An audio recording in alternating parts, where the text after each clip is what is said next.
Everyone. This is Rhonda's Lovely Sparks. Good morning to everyone out there. Happy good morning. Yes, it's a happy morning. It is. I woke up feeling good. As a matter of fact, I was in the bed, and when I was laying in the bed, I became inspired, right? My brain was just working. And I never did this, but I always had a piece of paper and a pen by my bed. I never used it. I said, someone told me years ago about how she journaled her dreams. And she said, put a pen and paper by the bed. So the point was, I love the idea of journaling my dreams. However, I could never get up to do it. I'm like, forget that. No. I'm not waking up. But I wanted to share with you is that I did get up and I started writing these notes because my brain has been working so healthy. Again, welcome to Rhonda's Lovely Sparks. To you early birds out there, shaking and making that bread. You shaking and baking that bread. Happy morning. Happy wonderful life to everyone out there. Again, this is Rhonda. My name is Rhonda. I've been meeting a lot of my friends from around the world. I've received a lot of views from people from Australia. Recently, I was going to look at my stats. It was interesting. I'm going to look this up because I want to let you know the facts. From Italy, I've had an influx of views from Italy. So, welcome, Italy. I'm so happy to see you. Welcome, Italy. And my friends from Australia and my friends from Ireland, which thank you, Ireland, because you inspired me to do a live on my great grandfather who was Irish. And so I'm just happy to see you all. I'm excited. Again, welcome to Rhonda's Lovely Sparks. I say things several times because I do see people just strolling in. Y'all smash that like. I see y'all just strolling in. I love going live at different times because number one, it gives me this freedom to just at will to do what I want in my natural hair with my natural hairstyle. Oh yeah, I'm gonna take this off. My natural hair. I like a little stuff on my lips, make it pop. I brush my teeth when before I go online. I brush my teeth because I want my teeth to be pearly white. I'm wearing my fat dress that I love because we folks out there got to get used to saying the word fat and loving it. And loving it. So it's my fat dress. I've lost 75 pounds and I lost actually 85 pounds now. It feels kind of scary because I'm looking at the numbers going up. 75 seemed like, okay, I lost 75 pounds. And then 85 is scary for me because it kind of reminds me that I was carrying a lot of extra unhealthy weight. Sugar Daddy, hello, Sugar Daddy. Shout out to you. And Sugar Daddy says, good morning, Rhonda. Clocking in at work. I wish you have the best day ever at work. You are there early. I heard probably you have a long drive. Thank you for saving lives. We love you. I love you, Sugar Daddy. Good to see you. Thank you for popping your head in. And so, yeah, I said, if I'm going to go live, that it mustn't and it can't feel like a job.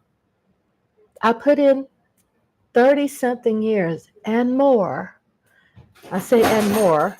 I hear Martha is in the kitchen. Obviously, my full figured cat, she's voluptuous. She comes running in. She comes running in here guilty because she knows that she has no business being on top of the counter. We've had to put trays on top of the sink because somehow she's received these. Martha's my cat, by the way. These mixed messages that it's a place to maybe poop. Maybe she's kind of confused. She's smelling everything through the sink, and it smells exotic to her. Those pipe smells that, and it just and it's in a round square. So in her heart and mind, she thinks, well, maybe this is where I'm supposed to poop. So for you all that are new, and for you all who are the veterans of Spark Nation, um, always I take like 5, 10 minutes to chill, chat with you all before I dig into my topic. And I've been really inspired by all of you all. But Lola Hot Sauce inspired me with this topic today. And I went to the internet and I wrote down, if y'all can see it, how to pronounce it. I need to look up and how to pronounce Figueroa.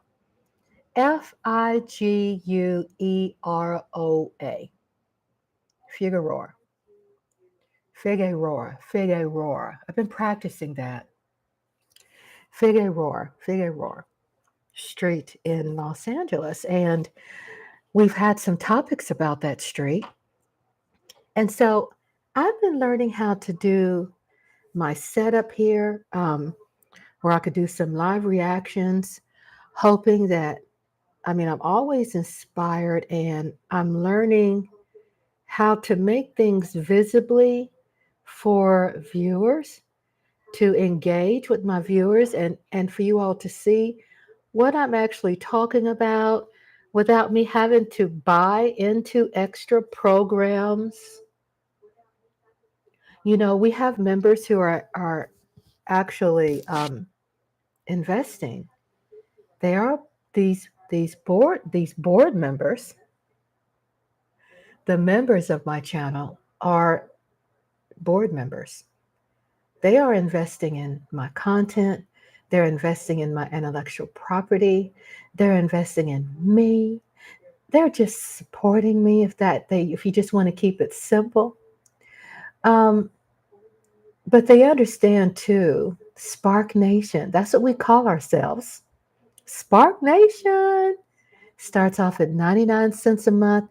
And if you want to be a part of that book reading, oh yeah, it's $5.99.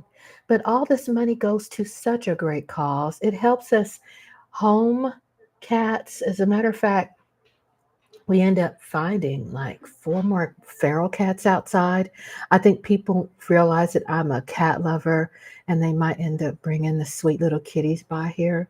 And it just hurts our hearts to see our I say our kitty cats because we take ownership of them, starving. The mama's not producing milk.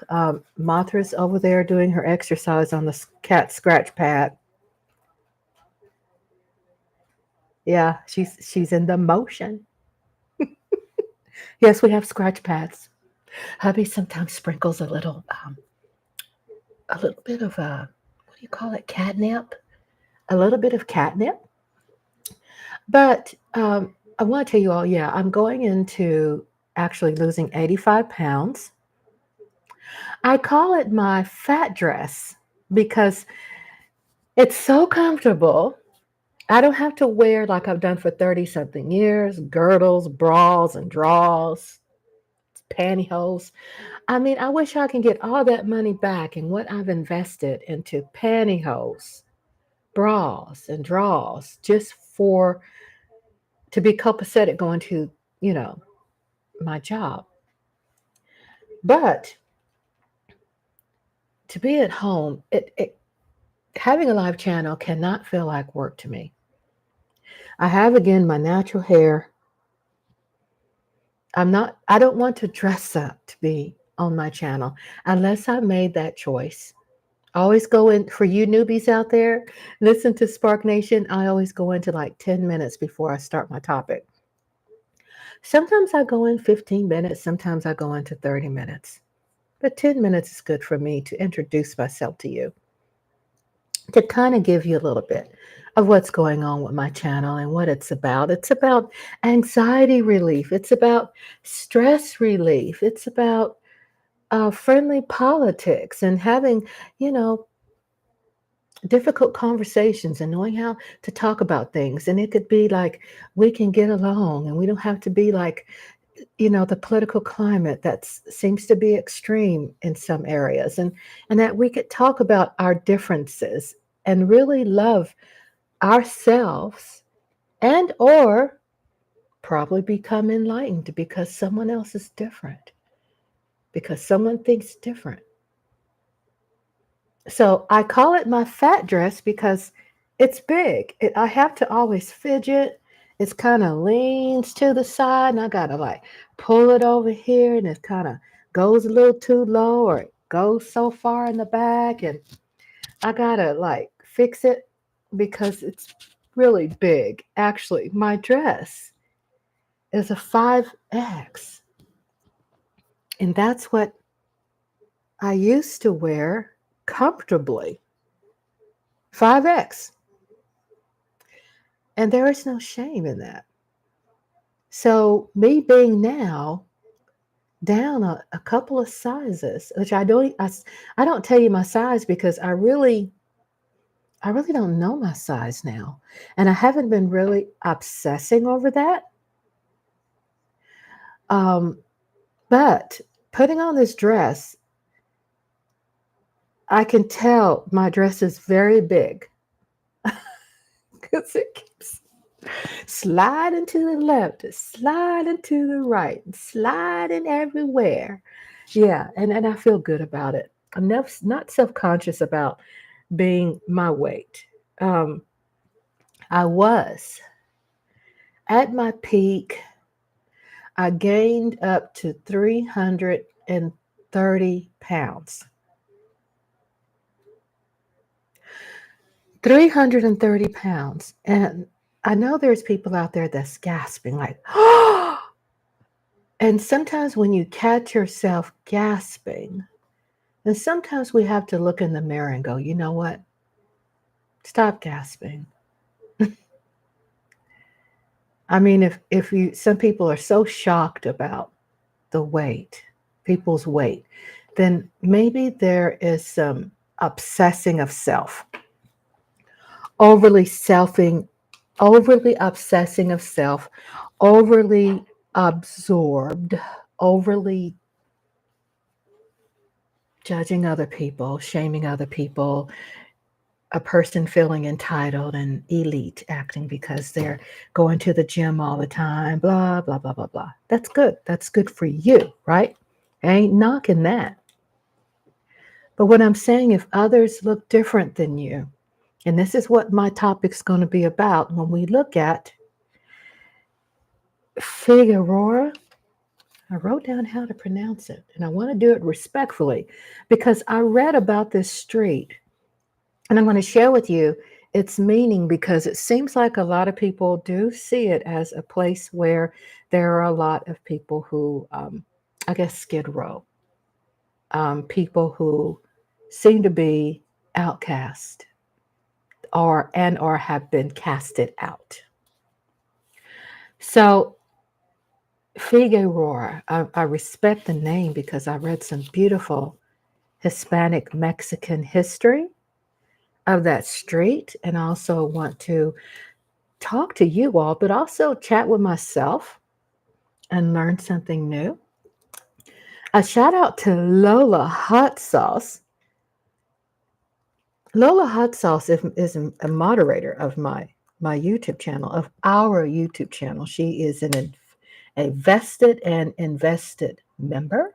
She's a board member of my channel, and she wears a wrench, but there's different tiers of wrench status, and Lola owns a wrench that is the highest status. What that means is that she has as much moderation powers as the owner of the channel, which is myself. And just a few other people have that power. And that's my husband, that's, of course, me, and my sister in law, and a couple of other incredible people that have it. There's different moderation tiers. And Lola has the top tier of my moderation family. And she sent me an email, and the email is about Figueroa Street in LA.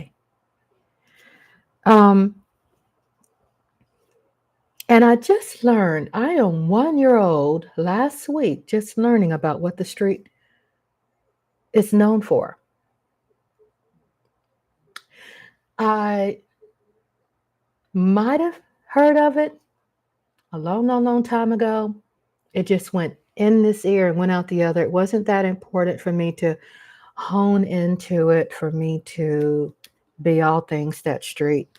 I think because probably what I heard about it, it was probably some negative things. I'm not a big supporter of negativity. I know. It's like, well, who are supporters out there? There are some. Goodness, let me share this with you all. There are content creators, and there is no way in the world if I'm speaking against any content creator that does what they do. I wave a flag to everybody out there who is a content creator. Shout out to you all. I am so excited about this world of content creators who have something so great to share. And speaking of content creator, every day I always share with people, always promote somebody else. They didn't ask me. They're not looking for me to help them. I'm just saying, I'm sharing with you what I take ownership of and what I enjoy. There is a gentleman, um, and I want to make sure I pronounce his name correctly. I don't know why I just don't pronounce his name correctly, Rhonda. I'm going to look it up. But what I do remember him by is called Tea in the Kitchen or Till in the Kitchen. I got to look him up because I got to represent him correctly. I'm really big on making sure I do people fair, right? And I watch him, and I enjoy watching him. And he amazes me because he takes me to a place that I used to avoid. And I've learned that some things that it's good sometimes not to be a part of something, that you don't want to be a part of. But being a part of his channel, his name is Yusef. And the title is called Tea in the Till Kitchen with Yusef, Yusuf. And he's known for covering a lot of topics. Now, I think he has two channels, actually. He's also a cook. Y'all know me. I always love hanging around people that has food. Oh, yeah.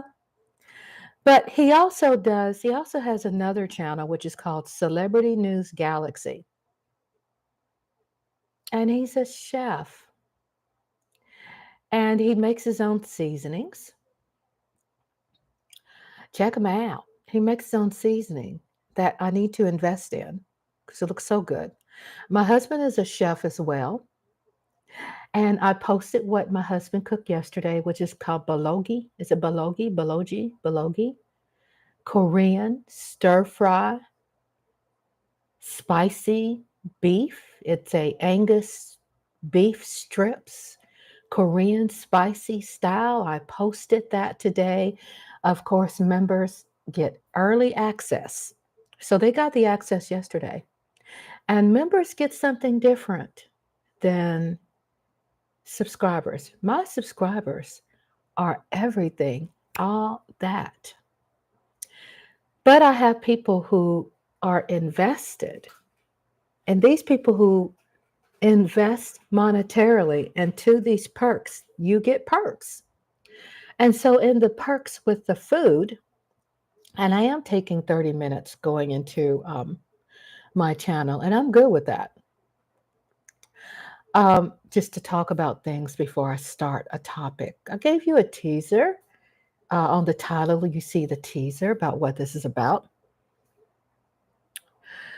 But Chef Hubby, Andre, made this great dish. And then members, I was saying that members, I end up messing with my eyes and my eyebrows and my face because sometimes I think I might feel cat hair.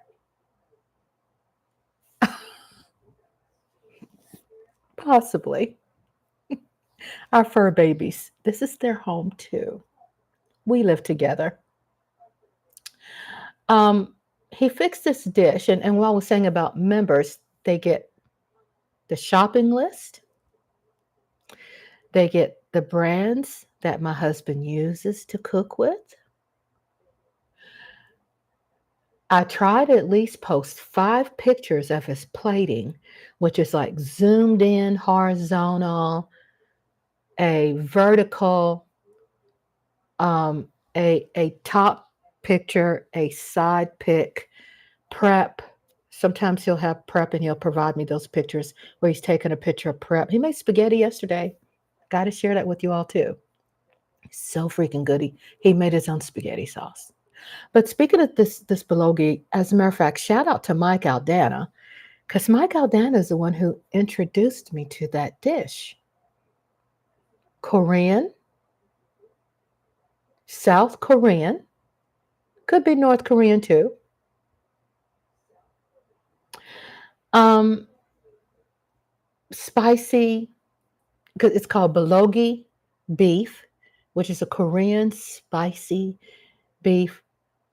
It's so yummy. Oh my God, it was so yummy. So that's what members get. And that's what you pay into. You'll see his technique. I'll put in there his technique, his instructions, his directions, the temperatures, quantities, substitutions. He experiments and does things like he likes doing. He studies recipes, but then he experiments and he adds his own little mojo. And my husband has gotten, of course, he's always been good, but he's gotten so much greater because he's been cooking more that he also has some ideas of some seasonings that he has named his seasonings. And I'm so proud of him because I love the names. He has some really incredible names that I'll let him share. But right now, I think for right now, he's experimenting so beautifully. And I'm like, experiment on me, baby. Experiment on your girl. Yeah, experiment on me. Bring me your samples. He brought me a sample yesterday. Meg Ryan moment. Yes, I have Meg Ryan moments. But just giving you all an idea of just one part of what membership does, what membership gives. That's only just a little piece of the pie. A very important part of the pie, which is my chef hubby Andre's recipes and his dishes and pictures. And subscribers, they just get one pick. Okay? And subscribers, and that's what I've always been doing since I've had the channel before I became monetized.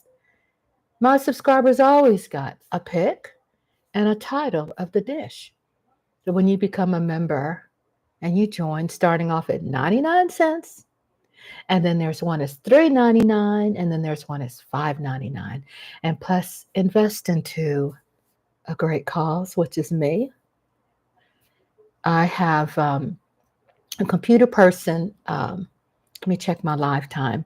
24 minutes. I have 5 more minutes. As a matter of fact, I said to myself that I'm going to be like 30 minutes talking about what I want to talk about. Then I'll go into topic, and then after my topic, I'll hit on that for a while and then probably just come back and open up another live to talk about something else. But I tell people, if you all are new, if you're not a part of Spark Nation, subscribe and be a part of Spark Nation for just subscribing. Get rocket power. Everything's affiliated to the Spark. Rhonda's lovely Sparks. Spark Nation, when you subscribe, and rocket power. You get rocket power when you buy into an affordable membership. And you say, gosh, Rhonda, you sure are investing already a lot of time. What can you give? What are you giving more? My God, what is there to give? Well, yeah, you get I call the members, paid members, board members, and they get a report from me monthly, twice a month, but sometimes monthly, every 2 months. They get a board report. My board members get a report, and this report, it lets them know what I've been working on. It lets them know that tomorrow or Monday, I have a computer guy coming in and I'm getting some upgrades on my computer. Check into my lives, do a replay, check into those lives, and you'll hear a phone conversation, an actual phone conversation, that I'm having with Austin. And he's going to come out to my house and he's going to add 16 gigabytes and he's going to tighten up some things. And thanks to members, thanks to your continued support, that you help me keep doing what I love doing. And that's having a channel, and that's helping people with anxiety and stress and dyslexia and PTSD and you all recovering from drugs and alcohol and all this. I've had some incredible men who are also moderators of my channel that have admitted to their stress. People that out there people wouldn't think would share that. And they did. I mean, because we're human. So this is a safe space. This is a safe place where people come, that you can come and subscribe to and get some of this juice. Get some juice and go out there and run the world. So I was speaking about Youssef, who has a channel. And what's so cool about him, he loves the color teal. Teal, which is one of my favorite colors. My husband introduced me to that too when I first met him. And he's a New York Giants blue. I'm a Cowboys fan blue. Okay. We're looking forward to the new Cowboy season, our new season, football season.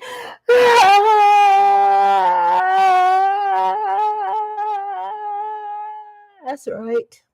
I'm going to be having football watch parties while I watch Mark Holmes, because, I got to be in the chat room. I got to watch Mark Holmes. He's a sports content creator called Jobu Sports.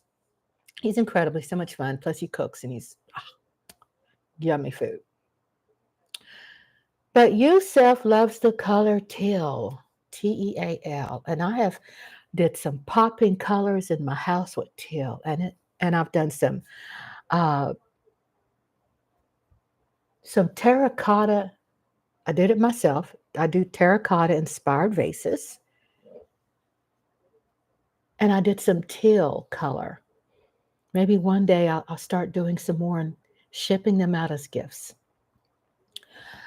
But what I love about him, he covers a lot of things, and which is cooking. Oh my God, check out my favorite is his fried chicken wings. He also does collard greens and he does some great stuff. But God, his chicken wings with that slap your ass spice or something. Forgive me, Yusuf. Please don't get upset with me. I've got to get the name right. Let me look it up.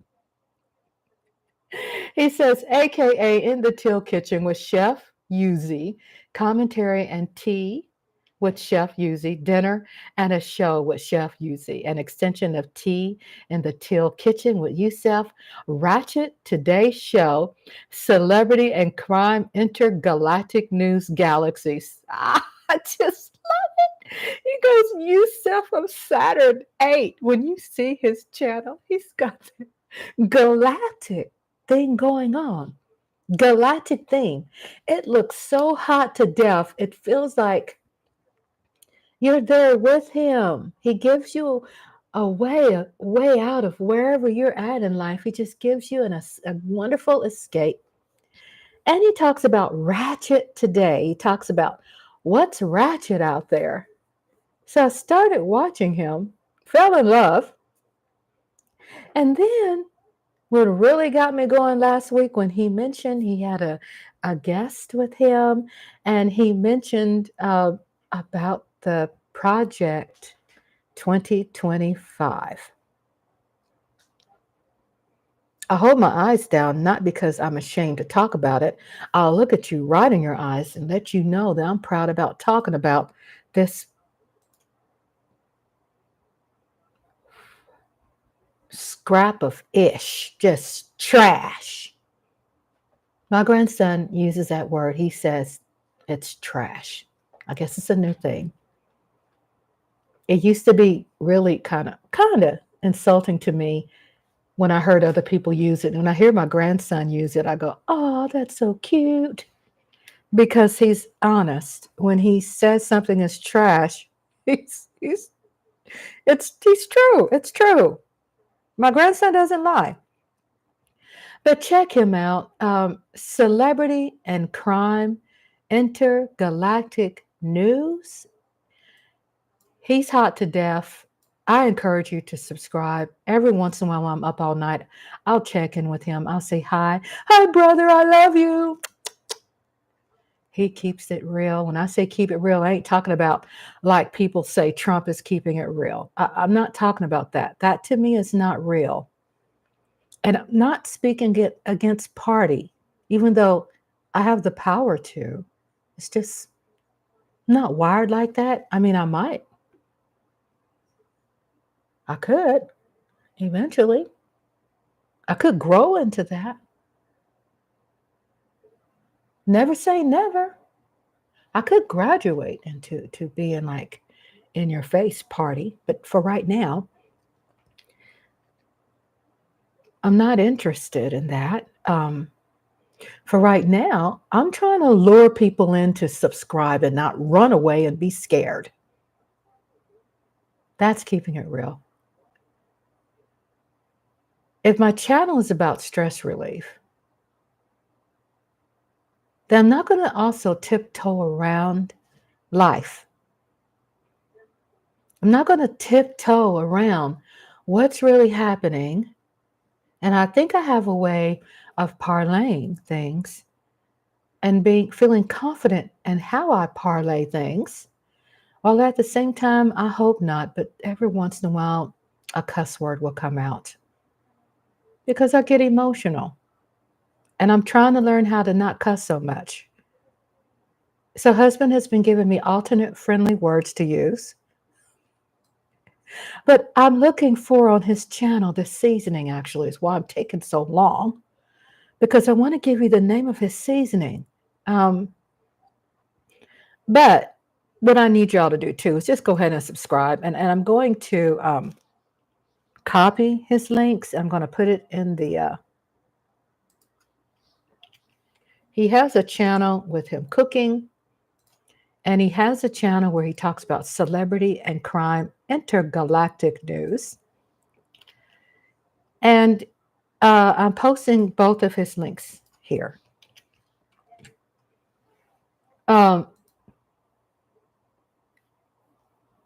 He's raw in your face. So if you're softies out there, don't subscribe. What I like, and there's a lot of YouTube content out there, but he has a way of talking to people, and probably to a large group of people that I can't reach. And when he brought up talking about political topics, he talked about just all kinds of things, and he pointed them out. And he has this great sense of humor. And hello, he has a cat. Yeah, that I fell in love with that. He has this beautiful name for his cat. So I'm not going to tell you the tea. I got that from him and my sister-in-law. I ain't going to tell you all of the tea. It's for mature audiences, 18 and older. He says this. I'm just reading what he says. Satire purposes. It's 18, and people who are mature. If you think you're going to get emotional and get sensitive, it ain't your cup of tea. But sorry, I have to lean over and clean my nose because I'm human, and I have to drink water. I have to go to the bathroom. I have to clean my face. I have to get cat hair off me. I mean, I'm human. But I'm not going to give you all the information because I want y'all to check him out. He's fun. He's unique. And that was just my way of just sharing with people, that I watch other people's YouTube channels. I have time. I've learned how to manage my time where I can see my favorites, We're 36 minutes, so let's get into the juice of this, and then we're going to talk about some more things. Because I have worked myself up, I've graduated into learning how to have my devices around me and how to do content. Where if my battery goes out, then I'm not forced to sign off because I'm like, I don't like being controlled. You're not going to sit up there and your battery goes down and I'm forced to sign off. No, I want to be as long as I want to. But I put together a little setup here. My husband has bought me such great hardware to be a content creator. And I'm learning how to incorporate some stands and screw that and mount it in and screw it tight and learn how to utilize my space and how to utilize my space and give more to people who love watching me. So we're going to see if this is going to work. This is something new. I'm trying to see if I could turn this a little bit. I've kind of fixed it where you can see it. I wish maybe as I do this, I can get better. Maybe I could turn it a little bit more this way. There you go. So it just takes experimenting. I have to tell you, my husband has invested into some wonderful hardware for me. So I guess I can turn it so you all can see a little bit better. It's kind of hard to work backwards because when you're working backwards, when you're looking at your camera, you kind of have to go the opposite of how things are. So I think you all can see that pretty well. Kind of got my lighting over here where it doesn't blind my camera. So shout out again to Lola. Lola sent me an email. She is the top tier of moderators of my YouTube channel. I gave her the highest power because she's amazing. And not to say no one else is amazing. Don't be hating. People deserves the rewards, right? Because of what they do. I'm big on I don't know if it's a reward or not. I'd like to feel that I'm giving out rewards because I know probably my whole life no one gave me I mean as far as rewarding me for my worth. So it's important to me to make sure that if I have the power in any form of fashion that I do what's fair instinctively.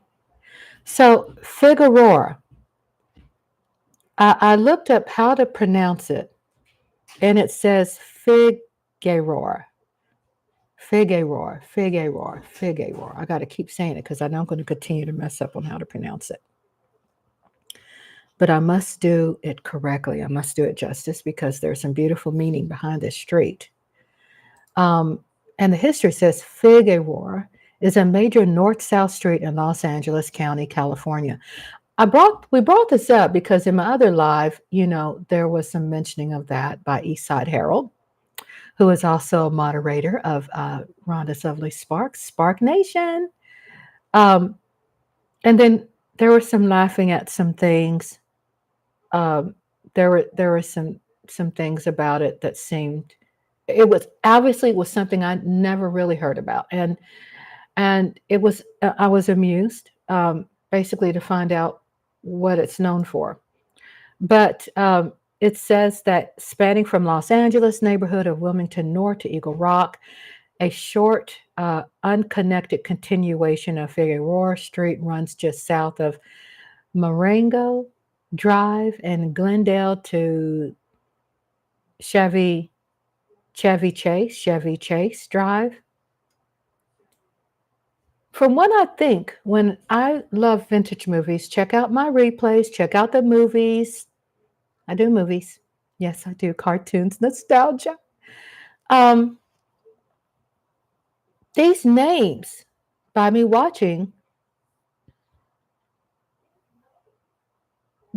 knowing this, hearing the street, it's because of vintage movies I watched. So with history, it seems to be that streets change. It always depends on politics of the area. It depends on the times, depends on voting, because if you don't vote, then how does your commissioner, the representative of that area, how are they going to be given resources to do anything? When you vote and you partake, and there's no excuse that you don't vote because there's mail-in votes in a lot of areas. I mean, if I can get up and go get me a fried chicken plate or some barbecue ribs, sure enough, I could set some time aside to go vote. My husband and I do early voting. So I remember listening to Marengo Drive, Figueroa Street, Glendale. I remember watching this on vintage movies, and now, ta-da! Those were back in the day, it was the ish, right? When it came to famous people, when it came to doing movies. I look like that because my husband has scared me like 3 times in a row. I think he doesn't do that anymore because I spoke to him about that, and even though it makes great content.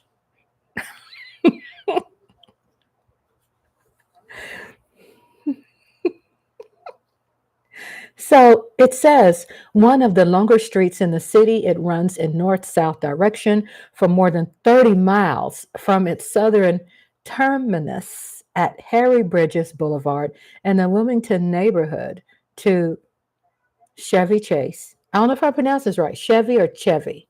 Chevy Chase Drive in the city of La Canada, Flint Ridge. in the north end. So this kind of give you an idea of its where it's at. And then it tells about history. And let me get to the history because this is what's important for me.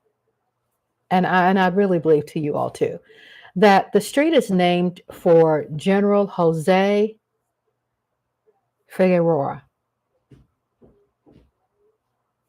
1792 to September 29, 1835. So looks like he passed away in 1835.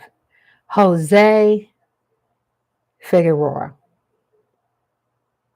the Mexican governor of Alta California from 1833 to 1835, who oversaw the secularization of the Spanish missions in California. Maybe I can give some positive insight about Figueroa. Figueroa Street was originally called, and forgive me, I don't speak Spanish that well, but I'd like to. I'd like to learn.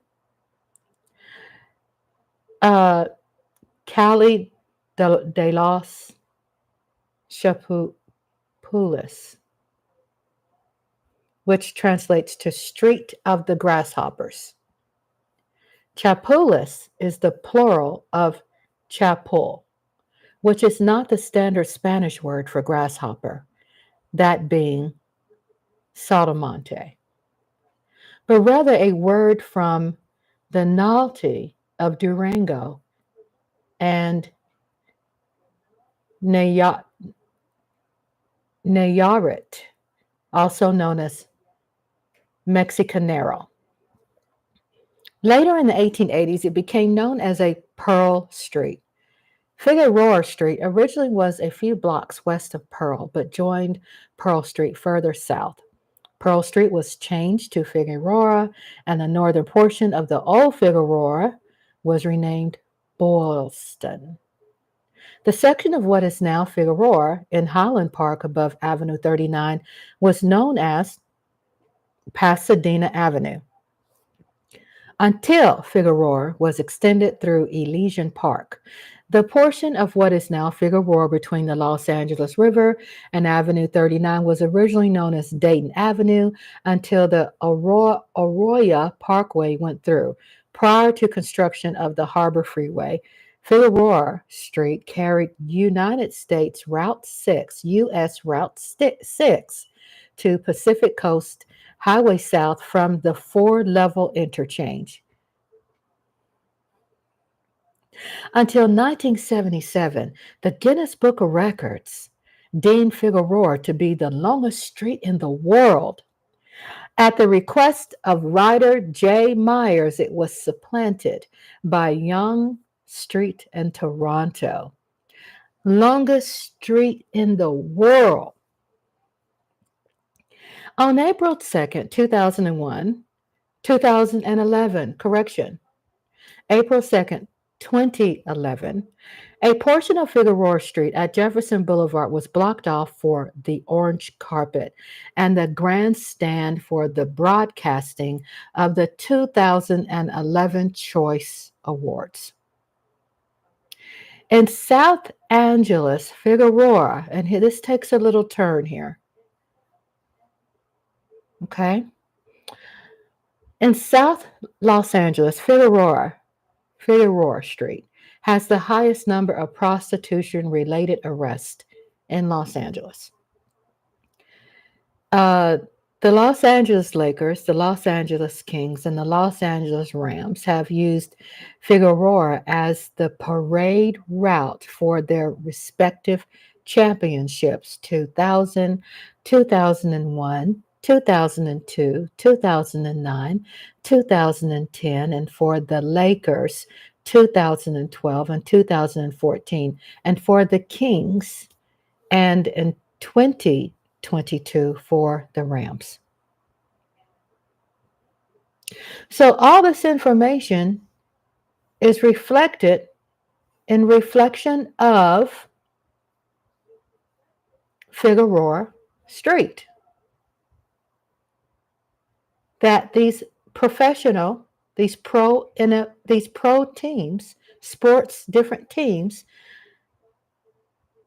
go out of their way to use Figueroa Street as their parade route.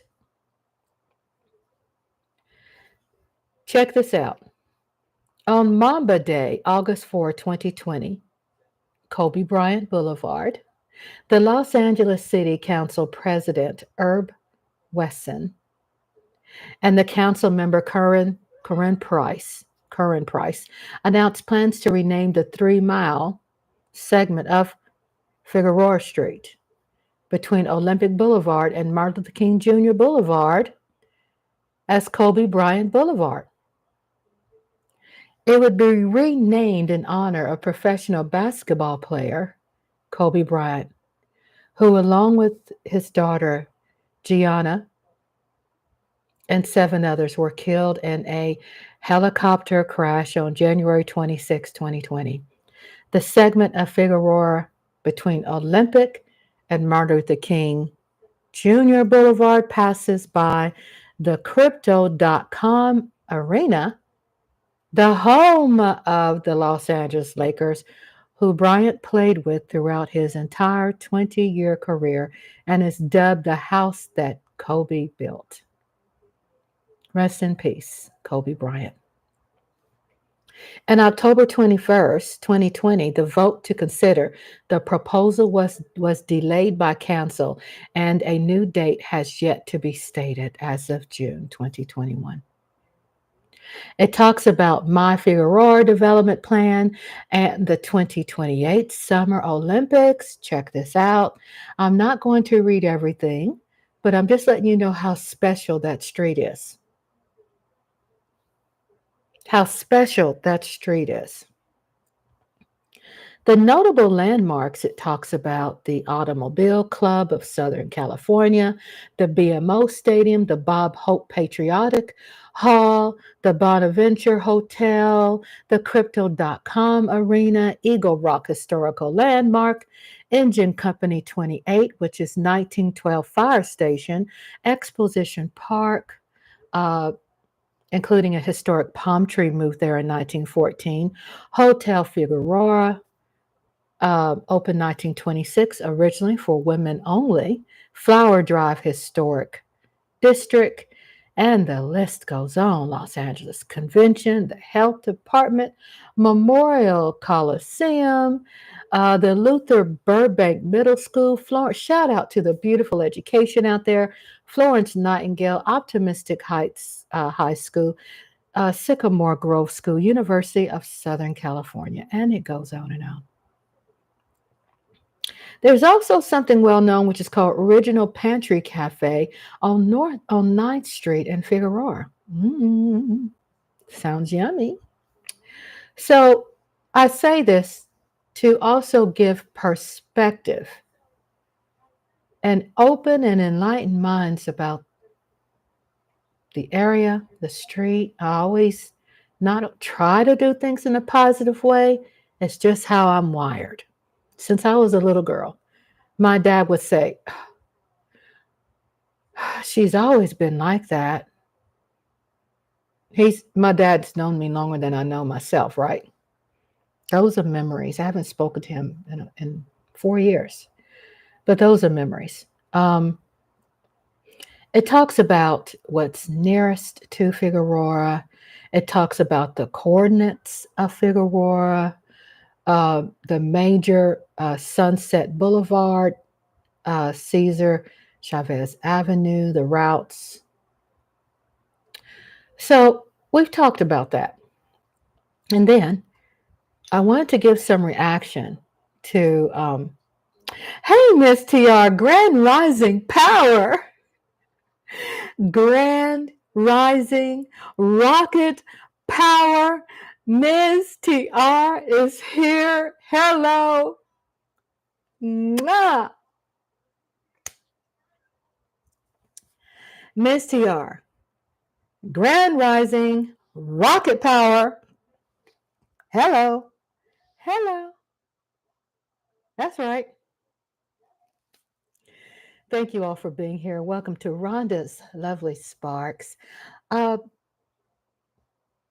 welcome to, and thank you to subscribers, and a personable shout out to the members of Rocket Power. When you subscribe, um, you're a part of Spark Nation. Everything is circled around Sparks. My name, Rhonda's Lovely Sparks.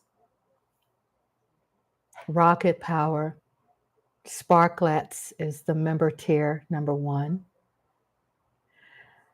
We have the Bomb, which is the highest tier. Please join, become a member.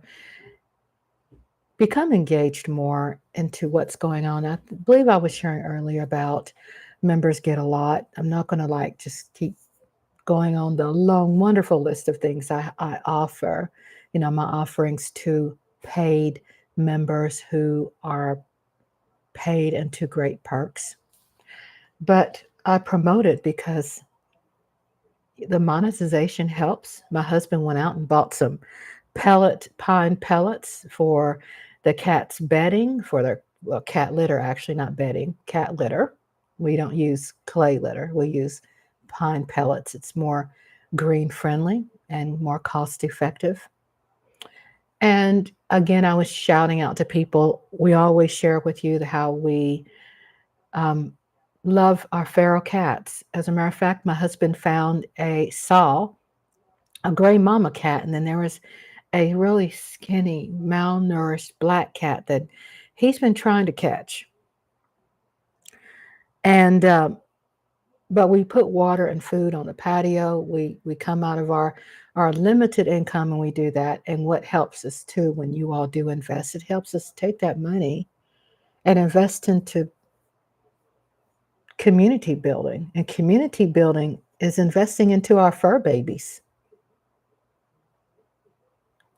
Why would people want to have sick animals around you and they're looking through the window while you're eating? Who can do that? I can't. I won't do it. When I was growing up on a farm here in Texas, my dad has 50 acres. He still has it, 50 acres of land. We were taught to feed and water the animals first.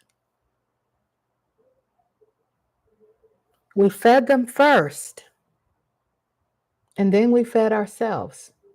That's just natural thing. So today, I will feed the feral cats first. Husband does more of that than I do, but when it goes also to bird feed. So I also feed wild birds, and I'm big on hummingbirds. We have a hummingbird feeder. I have a bird bath out there. Believe it or not, I put a block of ice in the bird bath every day. It's easy. It's not hard. I freeze it. I put in the freezer, and I get the block of ice, and I put it in there. So small block of ice. Keep the water cool because it's been really extra hot. It's been extra here in Texas.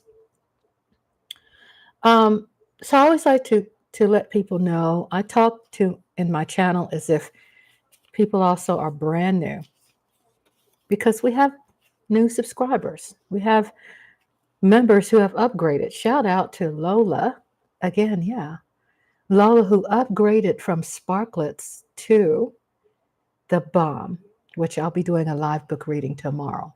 I will be doing that. But shout out to Lola again for sending me a YouTube video. She emailed me a YouTube video, and I'm going to share this video with you all because I want to start off this topic about Figueroa Street in Los Angeles. Hey, Asia. Hello, Asia. Shout out, Asia, who is a New York Giants fan. Yes, she is. My husband is a New York Giants fan, and I'm a Cowboys fan. I have to do that. We have to shout out each other's teams that we love, because guess what? Football, the NFL season, I smell it in the air. Smell it in the air. Oh yeah, smell it in the air.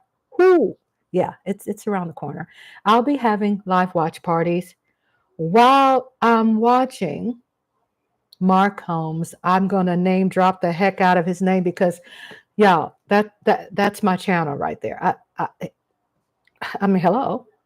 And then Miss TR says we fed all the cats in our row as well. When they see us, they come running. There are 8 apartment units. We feed them and they keep the field mice away. Yes, yes, Miss TR, they do. They eat those little things that, ends up keeping things manageable and kosher. God created, and I'm not getting preachy here, God created animals. I mean, everybody, I mean, there's a science, there's a method to the madness. There's a method. Everybody contributes something. And then Asia Robertson says, thank you, Miss TR.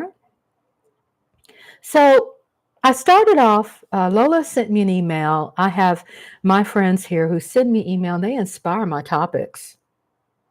Miss TR inspires topics for me. My husband's always inspiring great content for me. Most of the movies that and cartoons and stuff is inspired by husband. Um, Mike Aldana inspires a lot of my political. He feeds me political. I got it. I love politics. He feeds me that. He sends me an email. Asia says, Rhonda, my boss was concerned about me too. Oh, that's good. Let me ask you something. Is that in a good way? Was your boss concerned about you in a good way, Asia? And for people who are just chiming in and who are new to Spark Nation, thank you for subscribing. Is that when I have topics of conversation, my chat comes first.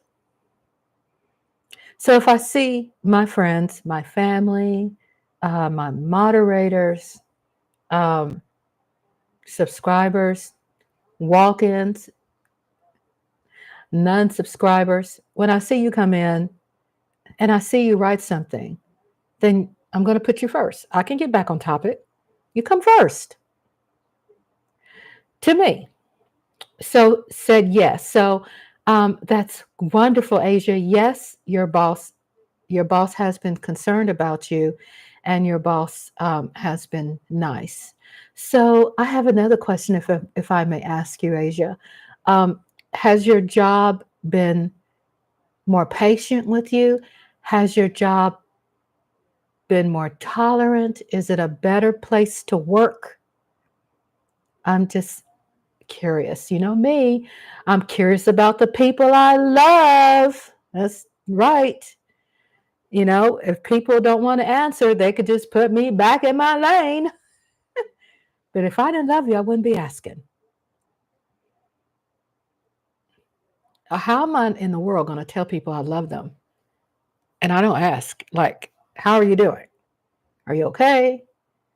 But I'm curious to know if you're able to share if your job has gotten better because your boss has been concerned about you. Is your job better? Maybe, maybe not. But I'm curious about that. Shout out to my friends in the chat room. Sugar Daddy stopped by. He said, good morning, Rhonda. I'm clocking in at work. Asia has sending her love. And Miss Tiara says, grand rising power. A lot of people are like, almost everybody in your chat room is moderators. Yeah, because I know them and I trust them. Because your girl, Rhonda Lovely Sparks, one day I'm going to get to that million mark and I'm going to need some more help. And they're here. The people with the rent, the ones who are invested, who are members of Rhonda's Lovely Sparks, who pay into, like Asia. Asia, shout out to Asia. She is a member. She pays into membership for Spark Nation, Rhonda's Lovely Sparks. That makes her a board member of my channel. So Asia says, a little bit. He put me in a comfortable situation where I won't get too stressed out.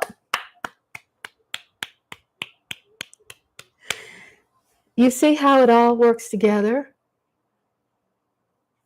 It works together because you said something.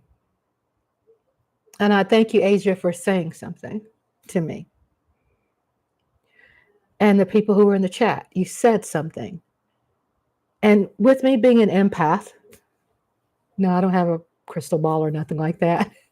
But I've lived long enough to understand my connection with things, with life, with outside around me. I'm not perfect. I don't always get it, but I do try to chime into what I feel I know, right? So, first of all, it started with you, Asia, coming to me and saying something about it. Oh, I would love to meet him. And also, if you want to give him my channel, if you want your boss around, sometimes we don't want our bosses around. But if you want him around, ask him to subscribe. Because I would love to meet him, actually. I would love to talk to him on the phone. Because your boss is a very important part of your life. And you probably spend more time at work than you do at home. So I understand how important it is to have bosses, especially when you have a boss that cares, and especially, when you got a great boss. You know what I'm saying? I mean, I'm so glad. But again, a shout out to you, because thanks to you for mentioning it. And then with me taking it on another level, not for me to take any credit. That's not what this is about. It's me being so humble and thanking God that I got it right. A lot of times I miss the mark.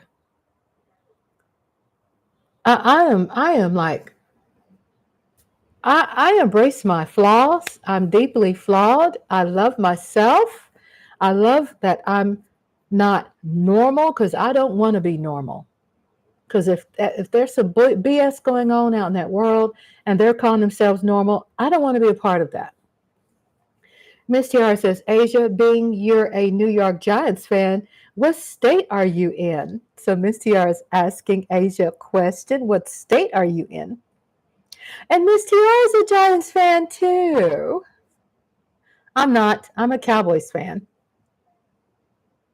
But I have friends that are Commanders fans. My husband's a Giants fan. My sister-in-law is a Giants fan. And all of his family pretty much are. Asia's from Brooklyn, New York, which hubby and I had the honors of visiting. And we went to eat there. We went out to eat there, and it was a place that's famous for cheesecake. And oh my God, yes, your girl had to try their wings, and their wings were like no place I've ever had. And it's called Junior's. It's called Junior's. I've had a lot of cheesecake in my lifetime. Trust me. I've had a lot of cheesecake in my lifetime. I like Cheesecake Factory. That's popular here in Texas. Cheesecake Factory. I've had a lot of cheesecake. For my kids when they were little, I made homemade cheesecake. When I went to Junior's, that was a cheesecake I've never tasted in my freaking entire life. It was elevated like a mother. I'm just telling you. There's that spark. Hang around. You'll learn more about why I'm Rhonda's lovely sparks. Because I do have that spark about me. So Miss TR says, oh, okay, I'm in New Jersey, 20 minutes from New York. 20 minutes from New York. How lucky are you? 20 minutes from New York. Start spreading the news.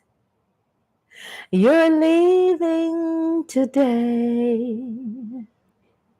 I want to be a part of it. New York, New York.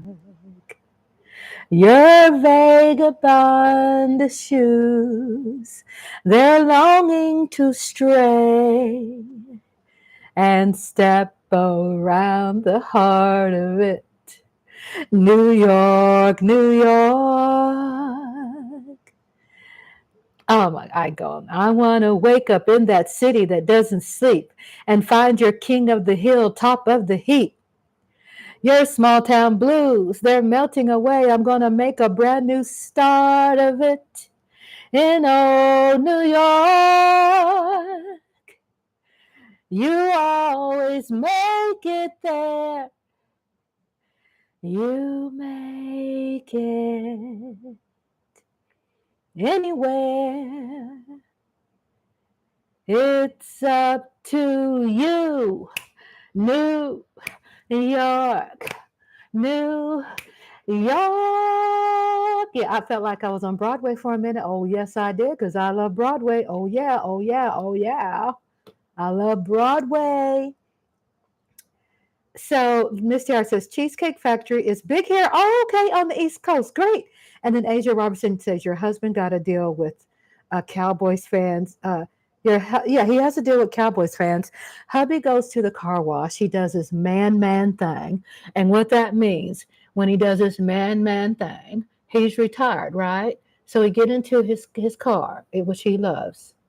He calls it Blue Thunder. He has a name for his car. He goes, makes his rounds. He goes and picks up sushi, or he goes to Kroger's and he gets his free Arizona.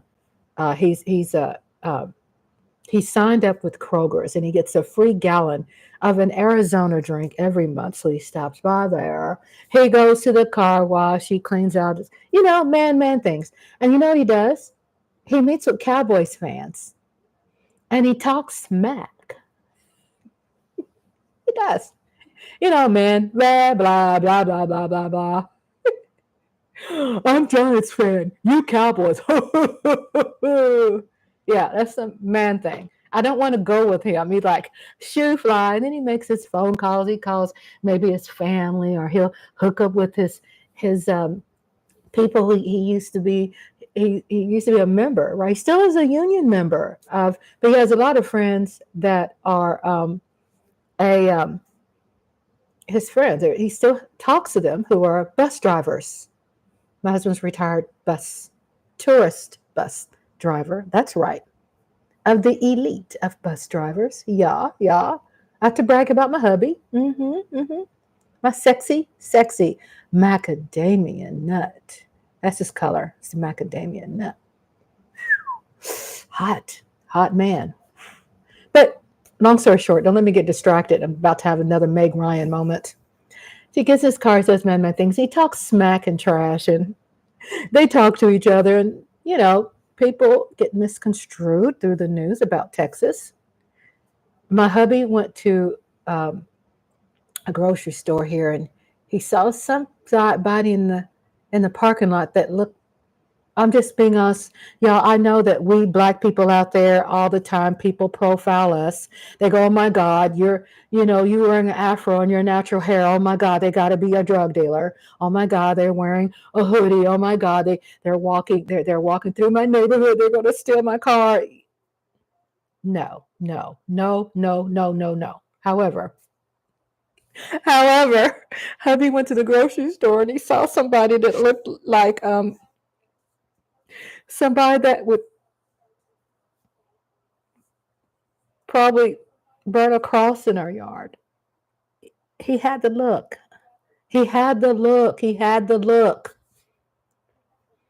I'm just saying, not trying to stereotype, but I'm really using my channel to break stereotypes, right? So my hubby's loading pine pellets, he's loading cat food, he's loading bird seed from Tractor Supply. I need to take you to a Yankees game. Oh, I see that in the chat. Thank you, Asia. Yes, you do. And I did share with you, I shared with Asia before, if we ever being blessed, right now we're on limited income, so we can't afford it. But if y'all join and just give me some money, then guess what? Everybody out there in the cut, you can help us travel there. Yeah, you can. But where we could hook up with Asia. We can go out to eat. And she said she wants to take us to a Yankees game that I've never been to. And Asia says they play Frank Sinatra whenever they win. Whenever they win. And Miss Tiara says, yes, that's New York, New Jersey, smack. Yeah. And they love him. So he comes out of Tractor Supply. Okay. Okay. He's got his cart. He's done his rounds, his man rounds. I told hubby, don't you never come home without getting me something good to eat. Go by the Chick-fil-A. Pick me up a salad or some hot spicy chicken nuggets from Wendy's. And I can name food forever, but getting back to my topic, he goes out to the parking lot. He's loading his Blue Thunder, his name for his car, his he calls it a truck. Okay. Asia says, what kind of cheesecake you got from Junior's? I got a strawberry cheesecake and I got a plain cheesecake. Oh, God, it was so good. So good. It was different than any cheesecake I've had in my life, in my entire life. And Asia says, yummy. I love you, Asia. Yummy, yummy. So he's loading his car and this guy walks up on him, beard from here to the ground. Okay, maybe it wasn't to the ground, but I like the devil food cheesecake. Oh, mamma mia. Sounds yummy. Oh, yes. If we're ever blessed to go out there, we're going to definitely hook up with Asia and we're going to go to a game. That's our dream. They said, speak it up. When you speak it up, it happens. So we're speaking it up. And we're going to go to Junior's together. I'm going to have some hot wings and cheesecake again. I fell in love with what my husband called, I think, Chinatown. And he showed me this back in the day was this club back in the day, all black club back in the day. It looked like a small, tiny building now. So he goes and he's loading up his car, his truck. Okay, let me correct that because he has a special name for it. And this guy walks up on him, not scared him or nothing. He just has this look. I'm just saying. And, my hubby, he's on it, right? He understands his surroundings. He's understands the political culture and doesn't mean that we're all prepared for, somebody to come up to you and start some, not so kosher things. He walks up and he starts grinning and he smiles with my husband's describing this for me. I'm probably adding a little extra. He smiles and my husband ends up having this coolest conversation in the world with this man who probably stereotypically looked like someone who would probably give a black man difficulty. But he didn't. My husband engaged with him. My husband reminds me so much of my grandfather because my grandfather, when he was alive, he was friends with everybody. He talked to everybody. So Asia says you could have brought a big cheesecake to take home for real. Man, I have never tasted, and I'm not bragging. I am not blowing smoke up anybody's woo-ha. I'm just telling the truth. One thing, I don't lie. When you come to Rhonda's Lovely Sparks, I don't lie. I'm known for my transparency. I'm not trying not to lie. I'm just saying it's natural for me. I've gained more out of life by being honest, even if it was painful. So my husband had this great conversation. He's had a couple of conversations with a couple of strangers, with more than a couple of times with people who seem to look probably not friendly to melanated, and they were. My husband has been, since he's been here in Texas with me, he's been enlightened, and he continues to get this shock value of enlightenment. I said, Andre, I wouldn't be living in Texas all my life if there was something that was not good. I wouldn't be in Texas my whole life. And one thing, I wouldn't be running from nothing here because my roots are here. My parents planted seeds here. Other people like Sheila Jackson Lee planted seeds here. We have put a lot of things and built a lot of brick sidewalks, a lot of brick roads. This is what makes me being a part or being a proud Texan. Not that negativity that's promoted out there. I'm in therapy now. You're in therapy, you are. So are you saying you're in therapy because you have someone there at your house, or that you went to a place to get therapy? Let your girl know. Let your girl know.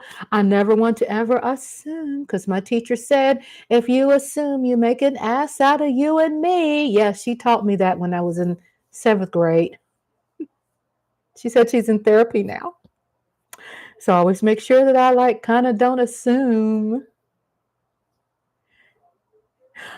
Yay! Oh my God, I got so much tears in my eyes, Asia. It's not coming out, but trust me, I'm crying with happiness. Asia says, I'm going to a place for therapy. Congratulations and standing ovation, my love. I told you, we're going to be right here.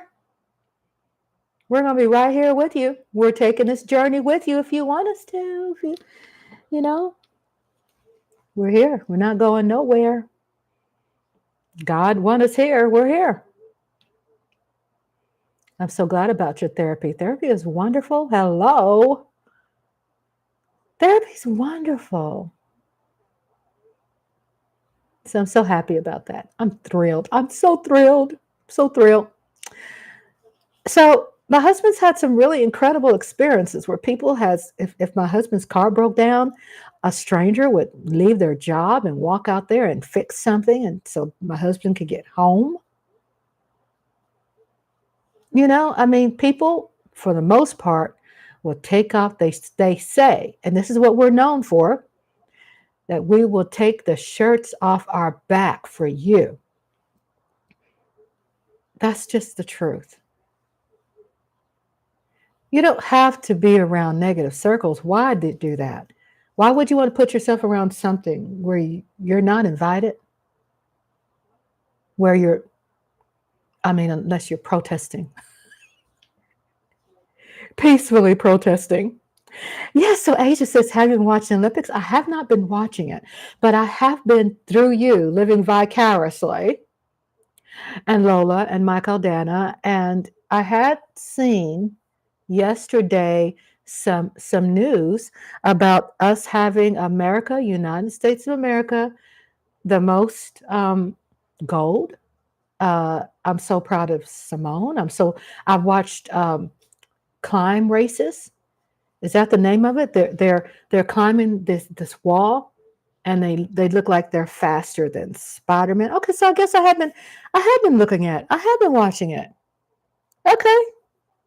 I have to give myself credit, because sometimes if I'm not sitting down and watching something for hours, then I don't accredit it as been watching something. So I have to say, yeah, I have. I think it's called climb racing or race climbing. And I watched, it's through CBS Sunday Morning, Gail King and the morning crew. They've been giving me highlights. That's how I find out.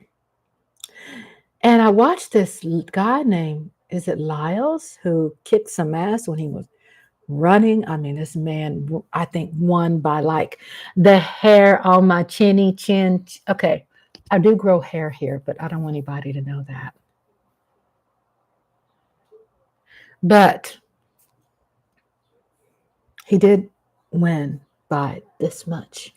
And I like how they stretch that neck because they're trained the importance of angling their spine and their shoulders and their neck or whatever in a certain way when they're competing, because this much matters. And it did in his case. What was really heart wrenching for me, Asia, and everybody in the chat room, is this swimmer who won first place, American swimmer, where the judge stripped him, disqualified him from being first place because after he won, he celebrated by jumping over. There's like roping there. There's some, that's not rope, but it's barriers that divide the lanes. He celebrated by jumping over that into someone else's lane. And he got disqualified. And you should see the agony. Lies. Yes, lies. You talking about Noah eyes, Noah lies. Yes, that barely won in track and field. Yeah, yeah. So, yeah, I could give myself permission to say, yeah, I've been watching it. Whatever his last name is. Yeah, yeah. Wasn't he amazing? I did a short on him too. I did a short. I was proud to do that. I said it like 3 times. I did a short. I did a short. You know why? Because your girl has been studying shorts. Here it is. There it is. And my shorts are going to reflect drive-ins, vintage drive-ins, drive-in travels, vintage movie history, drive-in food, vintage movies, cartoons, movie tips. It's going to have movie trailers of what I'm premiering, cartoon movie trailers. I'm going to have shorts that's going to cover cast of actors and actresses and all things movies. Of course, again, repeat, movie food, which I'm going to incorporate my husband's food that he cooks in shorts. So while I was saying about stereotypes, I don't know if there's a difference between being stereotypical or if there's a difference with having a third eye, or if there's a difference with your alarm goes up. I guess the same as third eye. Triggers. But I think whatever it is that we've been influenced, or rather we've been inspired to protect ourselves. There's nothing wrong with that. I'm not saying somebody in a neighborhood calling the police on someone who's walking their dog or just choosing to walk in the neighborhood even though they don't live there. It's okay for you to walk in a neighborhood. You're going to call the police on someone because they look suspicious? I mean, I get it in some cases, but most cases it's not called for. That we own nothing in this world. You might think you might own your land. You might think you got a title to your car. You might think you own this and that. We own nothing. So for some people out there to feel like that they own it, a street, an area, wrong. You're so wrong for that. You are wrong. And it happens to be people that are my complexion that are being attacked. Those are facts. If you're sensitive with that, then you got to leave, because I ain't sensitive about being honest. It's not my honesty. It's not only my truth. It's the freaking truth. So I wanted to play before my battery goes out on this too. And this is my live reaction. However, please continue to engage with me. You're not interfering. You're never interfering. But I want to see how this plays and how this is going to sound. This is Figueroa Street today. Not saying this is all of Figueroa, because we learned earlier, and check out the replay, I spoke about the positives of Figueroa. I spoke about what I know is vintage history from vintage movies. Figueroa is an amazing place, and things just happen to change with time. I have heard about the California mayor has a problem with the homeless there, and they're trying to figure out some things how they could work through it. But I'm doing a live reaction to Figueroa Street. Okay.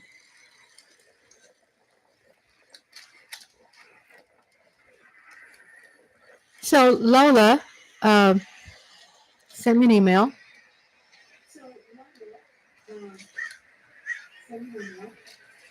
And we brought up this discussion because I think it was at some live. It might have been negatively portrayed.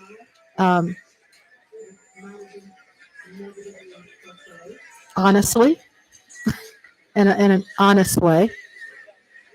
And it was during that time was my first time ever seeing Figueroa. I mean, really taking the time to watch at length. So it says Skid Row. This person has their content there, Skid Row. Before I went on live, I saw like 2 minutes of it and I stopped and I said, I'm going to go live and I'm going to do a live reaction. So I'm having a reaction right now, a reaction video where I'm just looking at. I'm going to tell you the truth. Here's my reaction. Y'all getting a live reaction from me. Okay, there's a lady there, a human being who's walking across the street that looks different than a lot of us. I'm not here to make fun of anybody. I'm just being honest with you, and my truth. I'm just being honest with you, and my truth. My opinion, it just seems like another part of our country where people are living the way they want to live. And living the way they feel they need to live, and living in a way that probably a lot of them have to live, and also living in a way where there's no options at all. I think the misconception out there from others who are disconnected with reality is that there is a world out there, they call it the underbelly, that lives different than us. And because they live differently, it necessarily doesn't mean it's disgusting. But to me, it means that there's a problem with that area when it comes to jurisdiction. And when I say jurisdiction, I'm not talking about arresting a bunch of people and throwing them in jail and giving them a life sentencing, some BS like that. But I'm saying there's a disconnect there. And these are people who have mental health problems. Not all. Well, let's say some. Probably on drugs. They're trying to make a living. A lot of them, it's like, this is my world and I'm okay with it. It might be not your norm, but it's their norm, and they're fine with it. A lot of them are just sick and tired of having bills and paying taxes and don't have the money, and they're tired of the stress on the job, and they just want you to leave them the F alone. A lot of them are estranged from their family. A lot of them, it's just so many things are going on.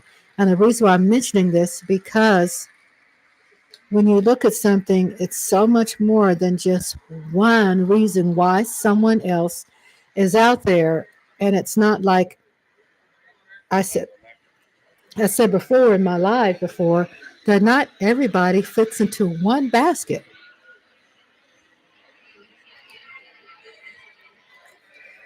Before I came on live, I saw a couple of minutes of it and it was disturbing, and it did put my radar up a little bit into a little in the anxiety area. It did. That was the reaction. Um, I think my other reaction is I definitely don't think that I'm better than anybody there. I'm sitting in the comfort of my home. I have a controlled climate here when it comes to temperature. I could turn the air conditioner up or down. I could give me anything I really want. I mean, at hands reach. I got me some nectarines and a peach here. And how in the world am I going to speak from the comfort of my chair about someone else who are suffering or without, or just said F the world, F my boss, F the job, F the rent, F the politics. There, I think my reaction while I'm watching this is that there are different facets of humanity, and it looks like just a whole community that seems to be getting along. Even though I'm aware that there's probably some instances where it's so damn dangerous, right? So when I say dangerous, is that you see people who are um, ladies who are walking the streets, human beings who are walking the streets. I see people who have a story. I see human beings, human beings who have a story. I don't see myself being entitled or elite or I'm better. I don't see us being disgusting. I don't see this. I see this as like I want to help, like I want to help, but I understand I can't fix everything. I notice that music helps a lot of people in this situation. You hear that people are listening to music, and what might could look a catastrophe to a lot of people could be someone else's norm.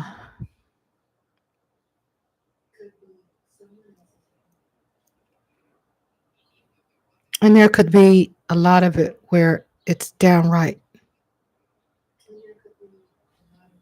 heart wrenching. The heart wrenching part comes from me is the reality of knowing that there are people who are unaliving themselves, there's bodies being found, there is women who are walking the streets who are going through God knows what. Um, the violence, the abuse, the sexual diseases. Did I say violence? I'm going to say it again. Violence, abuse, life-threatening situations, drug and alcohol addictions, outcast of society, you would call it maybe. I understand the realism of this, but I can say I can take ownership of me, not taking ownership of what anybody else feels out there. That's I can't carry the world on my shoulders and feel that I am the voice of reason for everybody. No way in hell do I think of myself that way. I'm too humbled for that. I've been blessed uh, too long and too often. I've been blessed by experiencing humiliation. That's just my walk in life. I'm speaking about what I take ownership of. And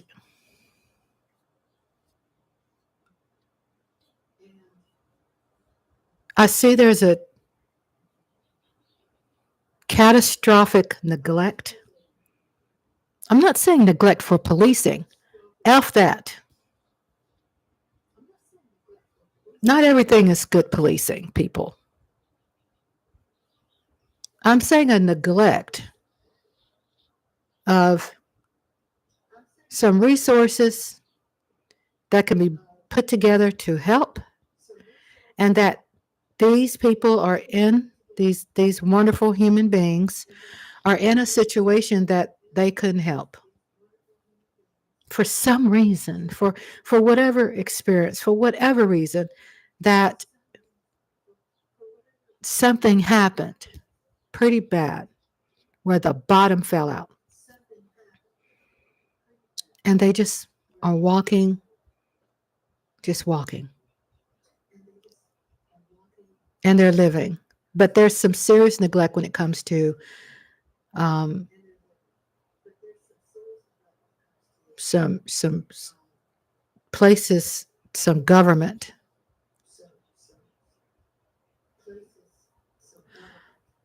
resources, because people are so quick to blame a certain government for the madness of today when it took a long time for the ish to build up, right? How things are politically, it's not just didn't happen because a Democrat just got elected.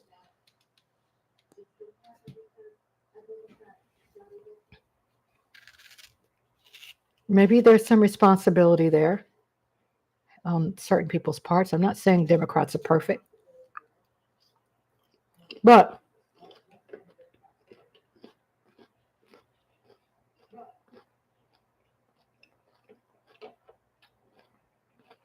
there have been presidencies that have taken part in shutting down programs. And what shutting down means, they stop the funding, they cancel the funding, they change something in the capital of their state, they voted for something else, or spent their money on something else. They did some cutbacks on helping people. They cut back on social programs. They cut back on government jobs.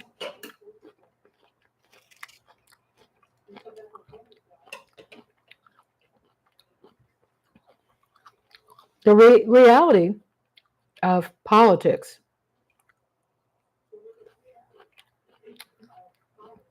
is that one party represents this, one party represents that. They tell you in their face what they represent.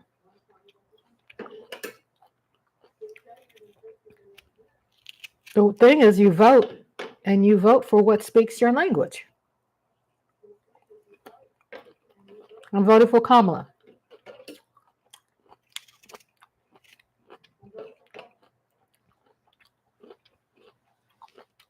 I'm Democrat. I'm proud. I'm not those stereotypes that out there and people are labeling what Democrats are like. Don't get it twisted. Don't jump on that bandwagon. I don't have a bandwagon. I'm not running for office. I'm not getting rich off this.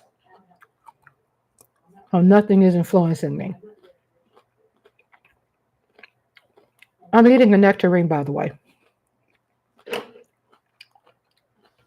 The fact remains, the Figaro, if this is happening, and this is, I'm talking about anywhere in this world. But let's talk about Figueroa Street.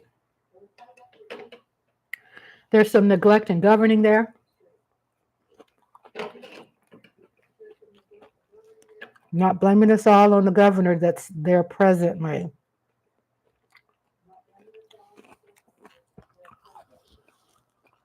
There's a method to the madness, people. Don't sit up there and go, well, this person's voted in. It's all their fault. No, it's not. There was government running this stuff way before they got elected. And there was things put in place to keep people from doing what they've been voted in to do. Okay? So don't sit up there and blame. Understand that our government is made of different parties. Understand that all jurisdictions are different. Just because in Texas you can turn right on red, it doesn't mean in Louisiana you can turn right on red. You will get a ticket if you turn right at a red light. All jurisdictions are different. I'm putting moisturizer on my face because this fan has made my face itchy. And I'm putting Neosporin. Yes, I use Neosporin for my face. It has zinc in it, sulfur. So there are people who are in place anywhere from the commissioner in your area to a district attorney to a judge to the police officers to the police chief to a sheriff, mayors, senators, governors. I understand if something gets neglected, think about what has been put in place or who said that people like this on the street live this way. People go out there who are living in the comfort of their home. They sit there and they see a video like this. The first thing they'll do is, well, there's some food banks there. There's some help at the church. They could sign up. That's what they're saying.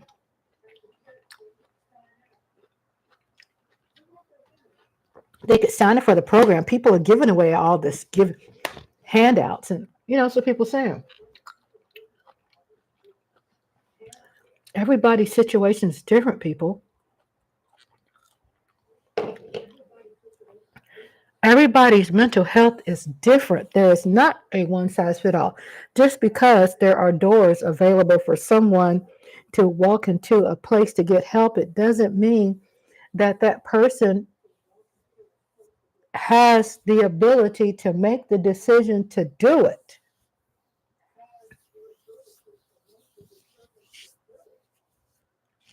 It doesn't mean they have the capacity to do it.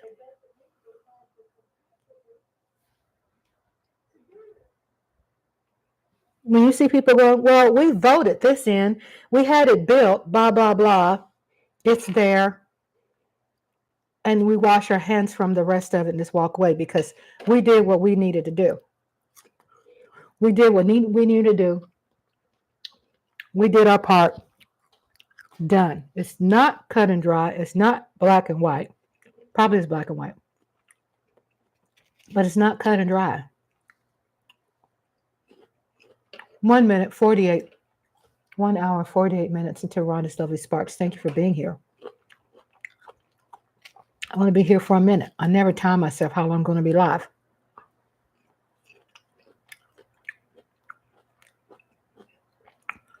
So Ms. TR says, what am I smacking on because I have a good mic?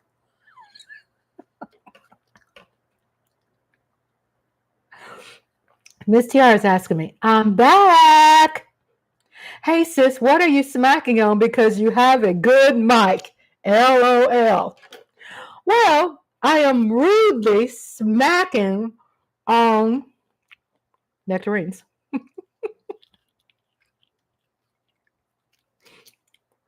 I'm not trying to be rude. It's good. I'm hungry. I think I'm smacking because this conversation's got me.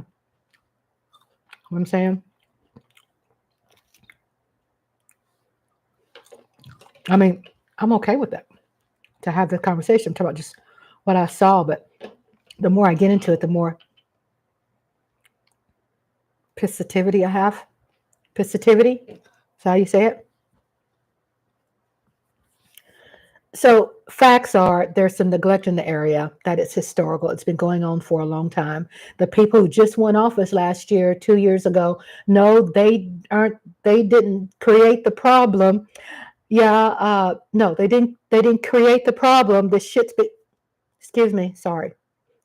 This has been going on for a very long time. And who contributed to this problem are those in that jurisdiction, state, for years and years and years, who built up this failure. Someone voted on cutting back programs. Someone voted on going against a program being built. Someone has done something to cut people, this group, off. And there's no justification for this. There is nothing right about this. Look, I worked in the 90s. No one can fucking, excuse me, sorry, I cussed again. I'm sorry. No one can tell me, because me understanding the 90s, I had children in the 90s. My daughters are born in the 90s, where I was very clear when, being honest with you, when Bush was in office. I remember knowing people who worked for social services lost their jobs. I remember seeing it on the news. I remember watching it come from George Bush's mouth. I'm not trying to promote my party. I'm telling you the truth, what I saw. Okay? So I'm putting moisturizer on my face, by the way, because my face is dry. I was a witness to government jobs, employees, hello, Mike Aldana. Good morning to you. I was a witness because I knew people who worked for Child Protective Services. Their caseload was, if not doubled, tripled.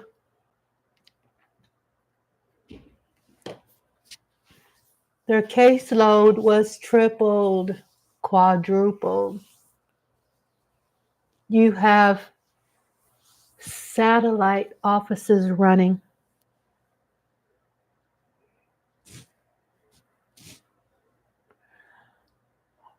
Government programs are running with skeleton crews. Does that sound familiar? Oh, Mike Aldana is still sleepy. Oh. Do you have to work today? Are you at work? I felt like that yesterday. I could never catch up on my rest. There are times I just cannot catch up. Right now, I still feel probably a little sleepy, trying to get some fruit in my tummy. I already have my water. This year says I have a very good mic.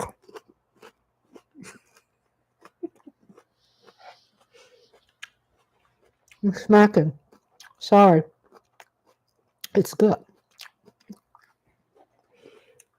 But I'm saying that I lived in the times also when Clinton was in office.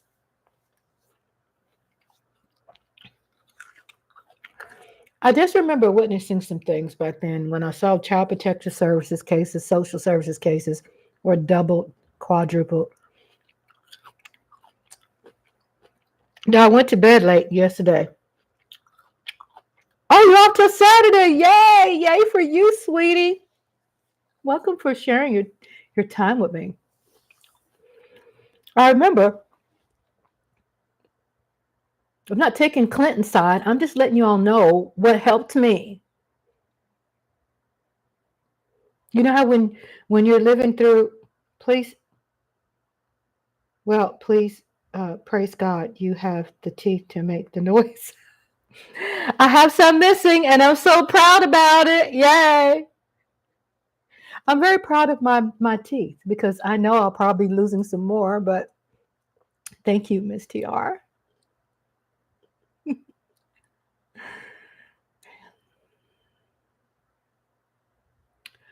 I remember living in the 90s as a single parent where I felt there were things that affected me.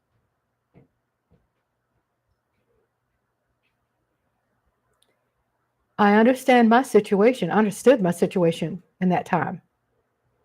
I understood I needed more food.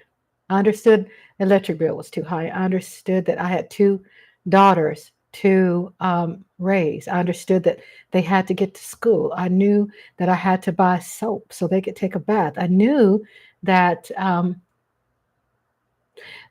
knew that there were times I couldn't afford bacon. I couldn't afford toothpaste, and I gave them baking soda. I would make my own toothpaste, and I'd put just a little bit of salt and a little bit of baking soda. It's something about almost all households could afford baking soda to brush their teeth if we happen to run out of toothpaste. Mike Aldana says those social service jobs are a bit more difficult than what people give them credit for. Yes, Mike Aldana. Because I used to work for the government. I used to work for social services. I used to work for Texas Rehabilitation Commission. I used to work for it. And let me tell you, it was the toughest thing I've ever had to work for. It became my norm because it's where I, got paid.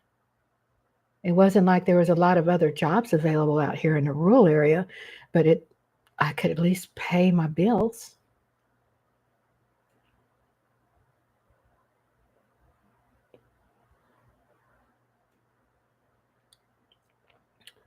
I just get lost in translation in my brain sometimes because it's a lot to say. It's a lot to explain to people who probably don't understand that government doesn't work through a one-liner.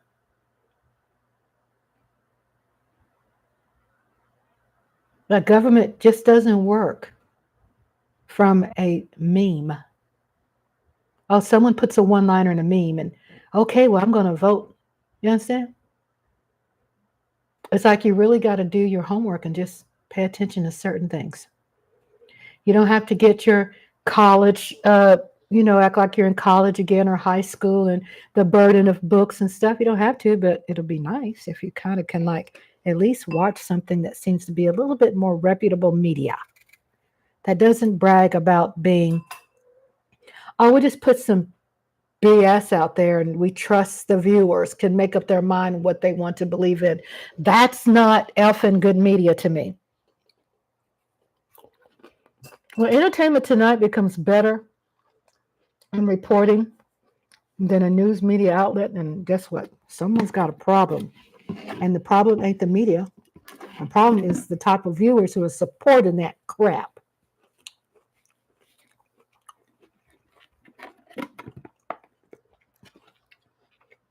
But sometimes I give little tidbits of stuff in case there's people who don't know. I'm not saying that my viewers or listeners don't know. That's not why I'm doing it. I'm doing it because it helps inspire me to try to figure this shit out. Because laws just don't affect people. Some things, yeah. But most of these things that are created culturally, through the neighborhood, through society, it has not become a fail just when that person got elected. Most of the time someone gets elected and they have to deal with the the pile of crap that they inherited. Unless you're like Putin and you've been in it forever, right? Putin of Russia.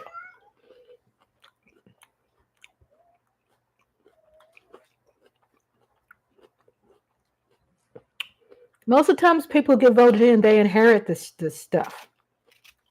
They inherited it. You don't think, oh, you know, you have some people. Excuse me. It's good. Nectarines are good. You have some people who inherit the garbage, who are set up to inherit trash, and are set up. So when election time comes again, then the opponent that's running against them gets to throw them under the bus over and over and over again. And guess what? It's not fair, right? People say, how you know this, Rhonda? Because I'm informed.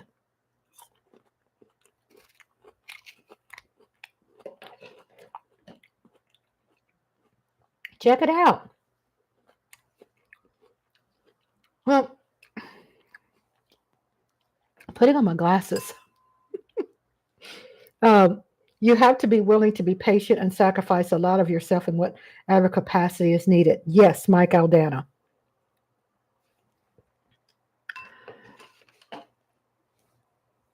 When people inherit, most people, most people who are elected are proud about saying, well, I got to fix this mess. Whatever party you're in, I got to fix this mess. What I'm speaking about is Figueroa Street in LA as a drop in a bucket. A small example. This is happening around the world. I'm seeing some footage in Philadelphia. The streets there. Texas has it. Everybody has it. The point is, there's some neglect. And of course, the person who's voted in, they're going to blame it on the person. Okay. Let's give you an example of how petty people are. And when I say petty, I'm talking about so petty that it becomes detrimental and very, very dangerous to everyday hardworking people. When it becomes petty and when petty becomes dangerous. Oh, that's another thumbnail idea. It becomes petty and dangerous when someone is elected and they said that they're there to fix the problem, that they had inherited the problem. And then when this person is elected and inherited the problem, they're trying to pass legislation or be it activists for the people who voted them in, because during the campaign, they said some things that people like. And they support that person and they vote him or her in. So when he gets or she gets in office, when he, she, trans gets in office, however you had people self-identify themselves as. And they're putting together everything. They're doing all they can to pass fair legislation. They got pages and pages of stuff put together. They are trying their best to implement it. And then they go to those those in position, and they go and they forward it. Then all of a sudden they get hijacked. They get hijacked and they go, something doesn't get passed or something doesn't get voted in, right? Something doesn't get passed or something doesn't get voted in. And then when election time comes around, their opponent will say something to the effect that, oh, that person failed. They didn't do nothing. Look at that. They've been in office for blah, blah, blah. They made all these promises. They didn't do nothing. What they're not telling you is that they're not telling you that they were a part of the problem, that they were part of the opposition, that they were the part who voted against what you're trying to pass.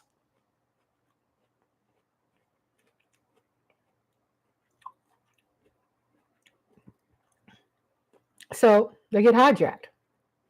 They run for office, get hijacked. Then they go to debates or something. They go, isn't that true? You didn't get it passed, did you? Just keep it short, sweet, and quick. Not everything is short, sweet, and quick. Because there's a long diarrhea trail leading to why it didn't happen. Trust that. Either the person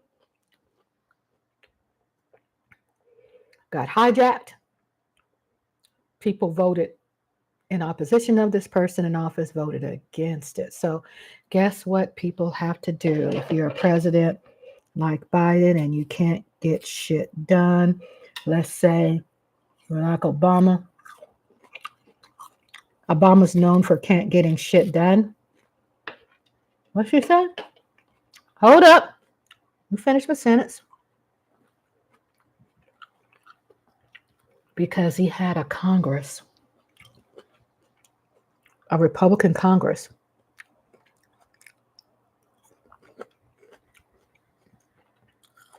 that stopped everything. Obama won the election twice. He won presidency 2 terms.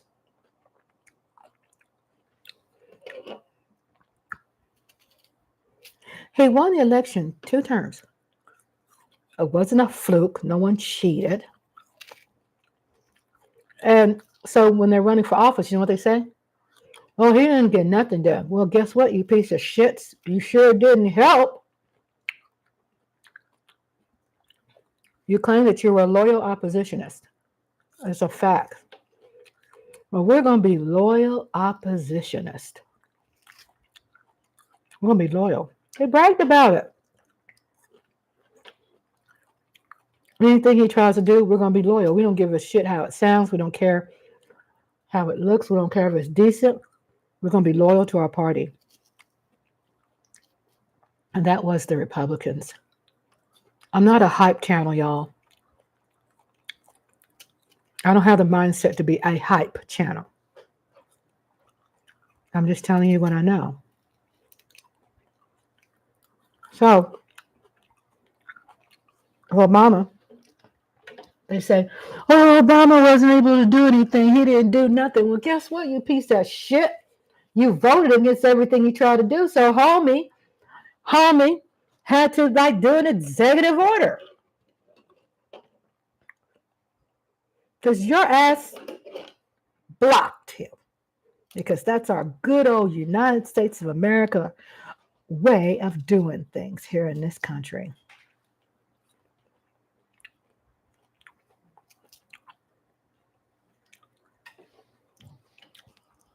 That's a lighthearted piece of the pie when it comes to the science of why. You see people on a meme, Obama didn't do nothing. He didn't do nothing. And then they put him in the debate and they go, tell us the truth. Did you get it passed? And then Obama goes, in a one word, no. Guess what? A lot of times they're not allowed to tell you why. Well, tell me, didn't you do this? Yeah. There is not a one word for anything that goes down in this country. Trust me. There's a lot of there's a lot of chatting going on. You might think your country's not working for you, but they are. They are working for you, whether you like it or not. They are.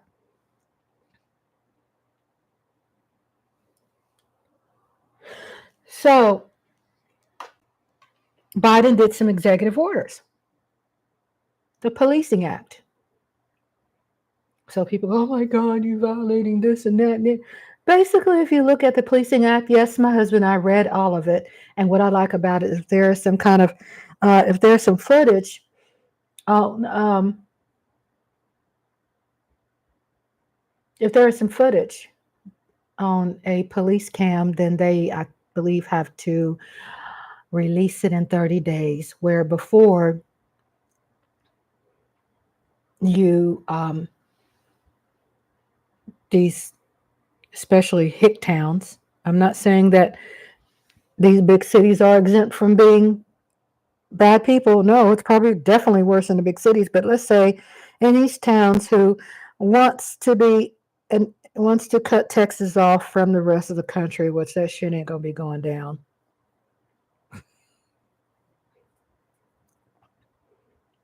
You see that language has kind of died out. It's not a talking point anymore.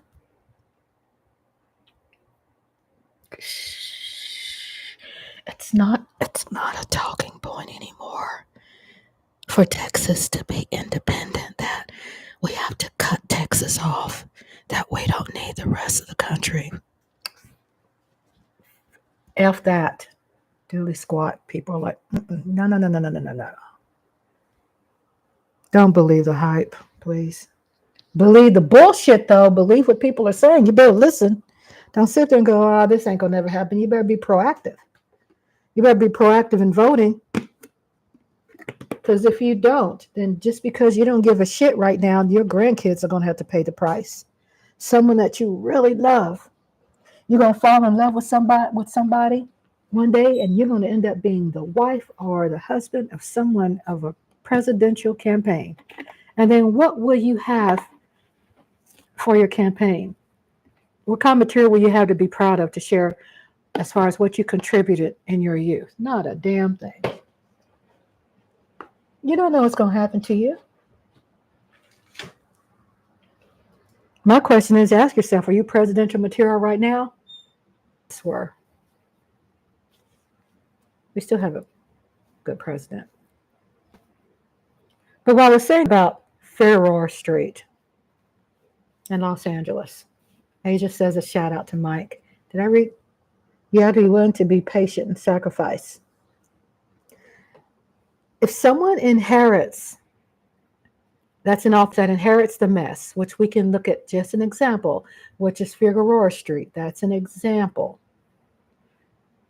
If that person in office inherited the mess, then like Mike Aldana mentioned, he mentioned this great word, it's called patience, because it wasn't overnight for this mess to get where it's at, people. And listen to when a politician's talking to you. Is a politician talking to you and saying, we're going to fix this mess, but we're going to fix this mess by putting together a project 2025 written by our wonderful Heritage Foundation, because we are all about heritage. And then you look at the fine writing, and the writing says it's promoting a plan that's progressive to the right, which means Republican. It doesn't mean, oh, I'm right or you're wrong, because people, if you're not understanding politics, and people will get confused and they don't want to ask questions. So some people become embarrassed. When you come here, you're not going to be embarrassed by what you don't know. There's a lot of things. I don't know a lot.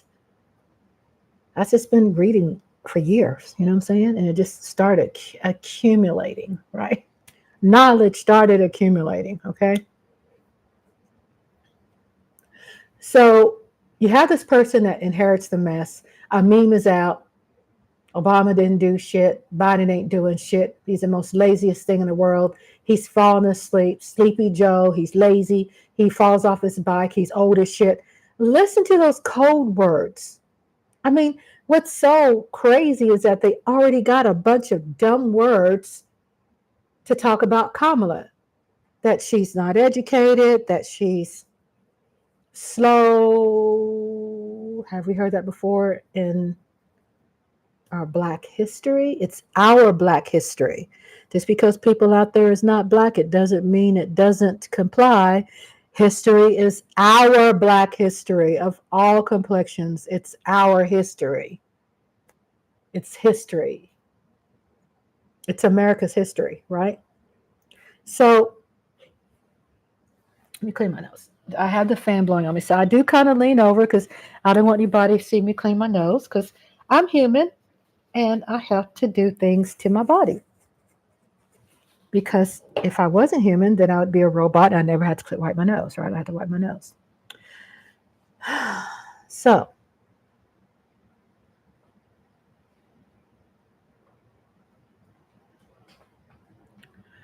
I was thinking about Figueroa Street is that it's just an example. It's not the only thing in our country that has failed humanity. But we're speaking about that topic right now because Lola did a wonderful recommendation. I know she did a recommendation. I know she showed it to me and I was inspired, right? About showing this video. I've already played it. Y'all could check out the replay. I guess I could still play it again and have it playing in the background.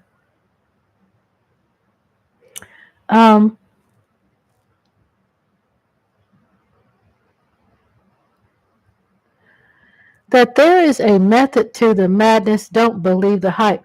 And people go, but Rhonda, everybody's saying don't believe. Everybody says don't believe the hype. Democrats say Republicans don't believe the hype. Republicans say Democrats don't. I mean, it goes on and on. Party, vice versa wise, right? So I had this playing in the background. And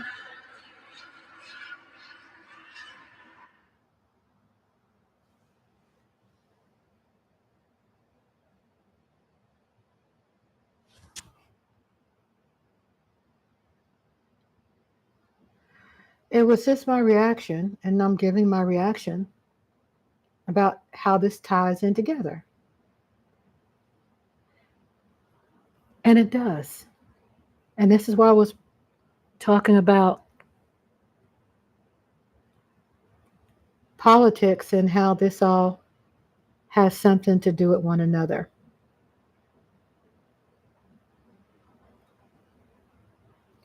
How it has something to do with one another. It all does have something to do with one another. And speaking about Figueroa Street, is that there's a huge neglect. It's a problem that's been going on for a very long time.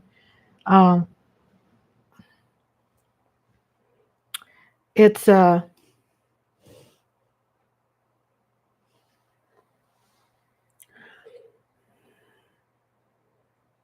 because whoever's been in office, and this is historically not who you have right now, study like who was in office during a certain year when the madness started. Look up the history. Look up, watch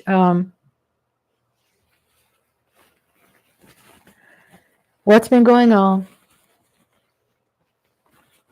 There's a history to the madness that it just didn't start this year. It just didn't start last election. It just didn't start last election. It's been deteriorating, and people have been successful with deteriorating this part. Rhonda, you do 24-hour streams? I have not done a 24-hour stream. I would love to, but I haven't. I've done the most, which is 8-hour streams. I am 2 hours and 18 minutes into this one. But I do love 24-hour streams because I would love to do something that's calming when it comes to the ocean and waters and ASMRs and stress relief. I have a computer guy coming by tomorrow on Monday where he's going to probably help me. He's going to help build my memory, but also he's going to I'm going to ask him that question, I'm going to get into that. What will I need? What type of equipment will I need? So I'm upping my game. Thank you for your contributions, everybody. Members, shout out to Asia, who's a member. Shout out to Miss TR, who is a member. Shout out to my members of Spark Nation, who have rocket power. But looking at this in the back, and I think I'll just have it just looping for a minute. Trying to get to a point where I could loop it.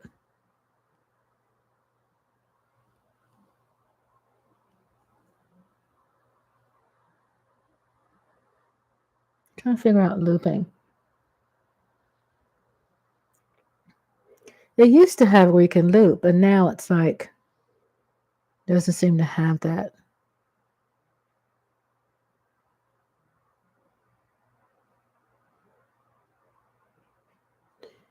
I used to be able to loop things for my grandson.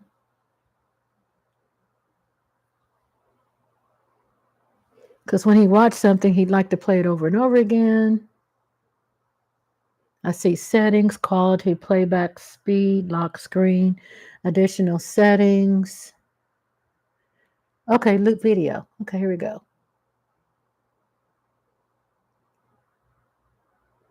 So I will loop things for him. Is that loop? Let me turn this around. So I'm looping this video. I'm becoming a better content creator by just going on live and coming up with better ideas. Is that on? Okay, it's on. So, hi, Jeffrey. Hello. Do you like, Asia, do you like 24-hour streams? Because I have to admit, I've had some people to mention it to me. They're like, Rhonda, I was, thinking about sleeping once. I thought, no, I don't want to accidentally put myself in a situation where I end up revealing too much. Which ones were your favorite, Asia? Asia says, I've been in a couple of them. Which ones were your favorite? I know that my favorite, because I used to watch a lot of ASMR before I got on live, and my favorite was the ocean. My favorite was the rain, storms, and of course eating ASMRs, which was painful because it made me hungry a lot. Start overeating. Shout out to me. I lost 85 pounds. The last time I shared it with you, I lost 75 pounds and I lost 85. And I'm losing weight not because of society's shaming people who are bigger people. I'm losing weight because I want to be in more control of my health, and I want to understand more about my numbers and understand what can make me excel in life, and those things help.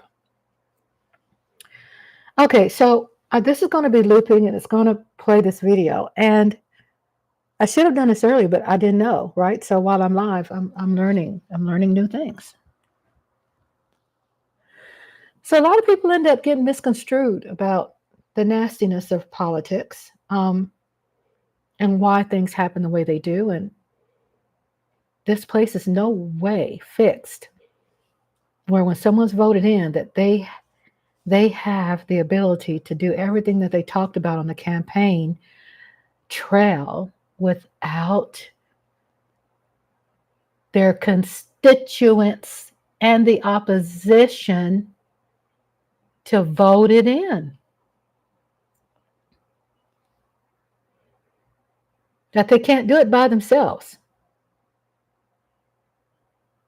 They cannot do it by themselves.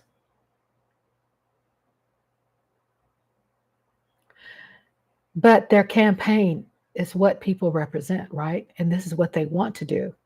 And if I hear them saying language that speaks to me, I'm going to vote for them. And that's what you vote for. Not necessarily You don't vote for a one-liner meme or just something that is fake news or misinformation or something, one thing that got you hyped. Because just because one thing got you hyped, then you never know that the stuff that you vote for now, people are not thinking is going to affect your grandkids. Are we not thinking about someone else?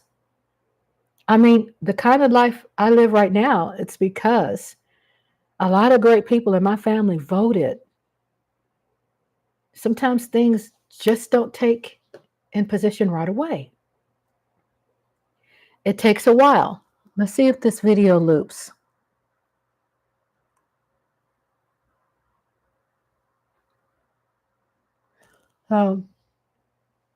It's the end of the video, so I'm going to see if it loops. Sweet dreams, Jeff Lee, sweet dreams. Okay, it did loop. It did loop. So I'm older now. I have to use more toothpicks than I've ever had. So I'm going to use a toothpick in front of you all. Because it's all about me. Gotta use toothpick. Because I just got through eating a nectarine, and since I'm older, my gums are like probably, I guess, kind of maneuvered a little bit. So I gotta even do that even more than I ever had done. So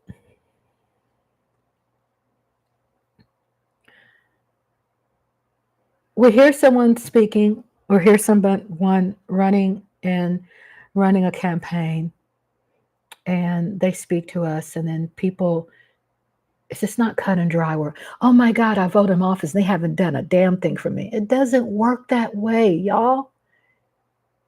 The person who is speaking for you, they are wanting to do those things. But what people are not telling you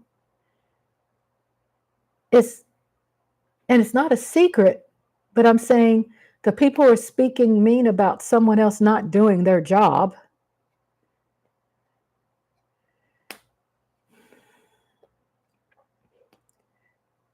Is the person who voted against whatever that person was trying to promote, because they're trying to be party loyal, or not trying to be, they are party loyal. Party loyal. So no matter what, they're not telling you that it takes different things to pass something. Or I could run for office and go, you know what?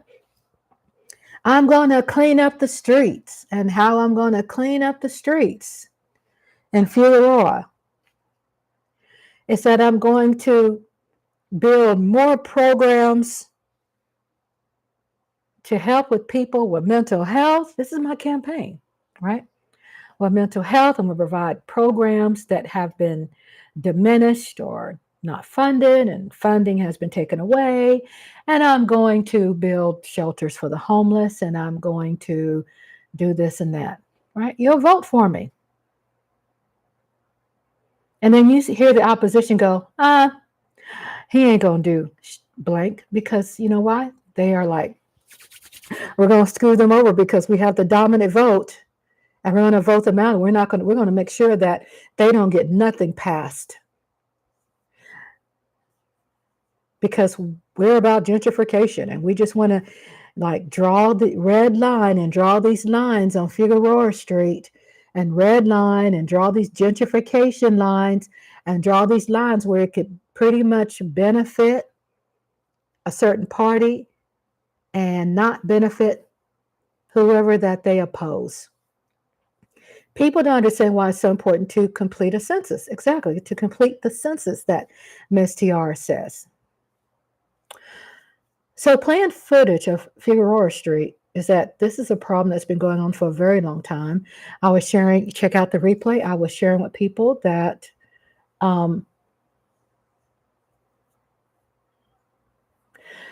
that history has, there's a method to the madness. Pay attention to things historically.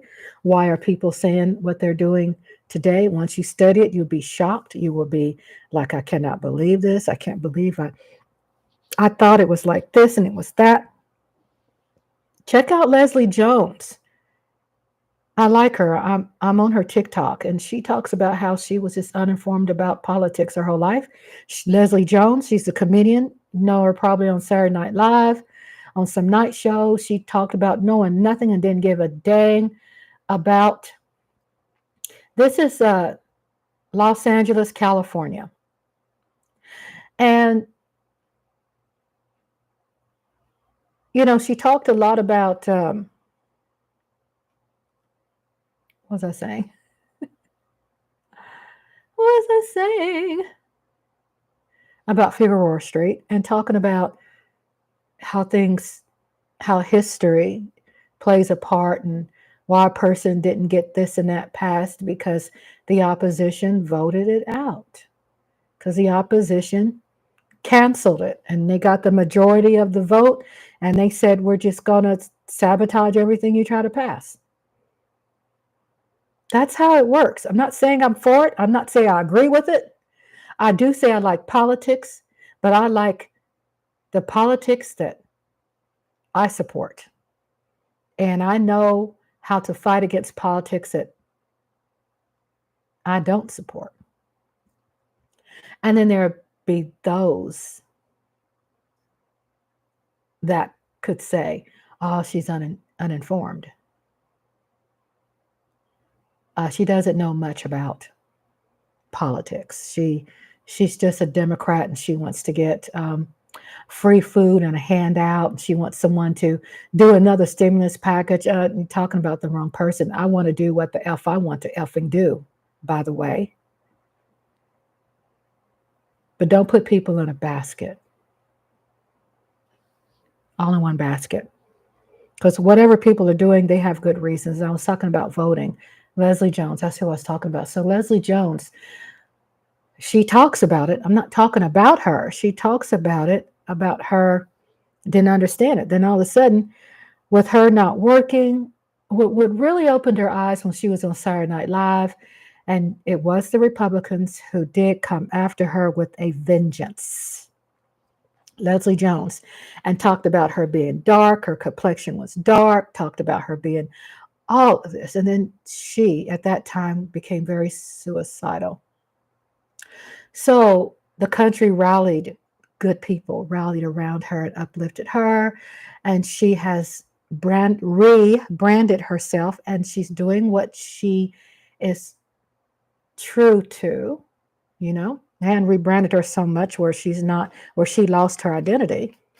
But Leslie Jones talked about a lot about how she didn't know. And then when she found out, because she had questions, why is everybody attacking me? I mean, she knew. I mean, we can go, oh, it's just the haters out there. It's just the haters. It's the haters. I mean, we have to start identifying these haters. Don't just put people in the group and go, I mean, is it the Proud Boys? Is it the Republican Party? Is it the governor of Texas? Start knowing your people.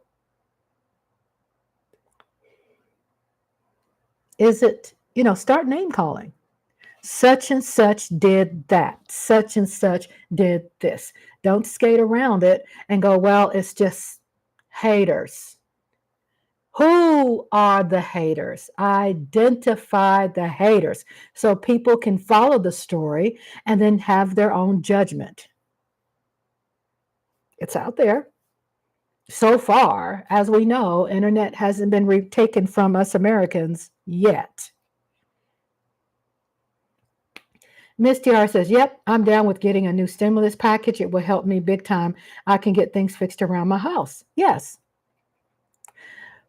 The stimulus package, and for those who don't know, Miss TR knows, because the stimulus package, the haters, Republicans, it's true. They're proud about it. They're not ashamed of me saying this.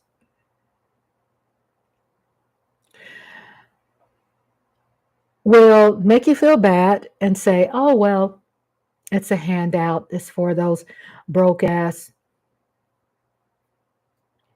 It's for those out there who are lazy, like watermelon and fried chicken. I do like watermelon. I do like fried chicken. And if I do want to watch some TV, I'm okay with that. And if I want to, I mean, damn it. Come on now.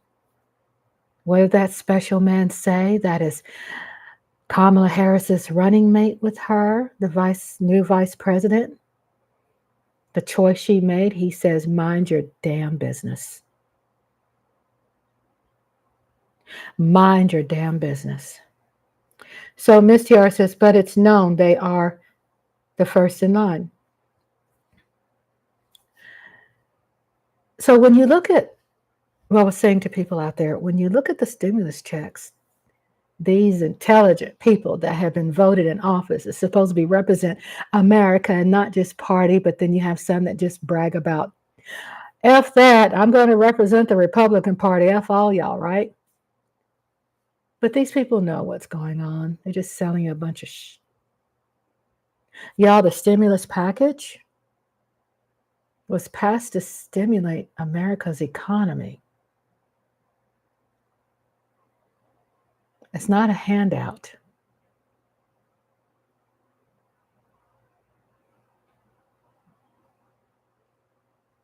The economy is a very vital part of our world, our country, our world, basically. But let's talk about America. I'll just leave it like that. I'm not going to beat a dead horse.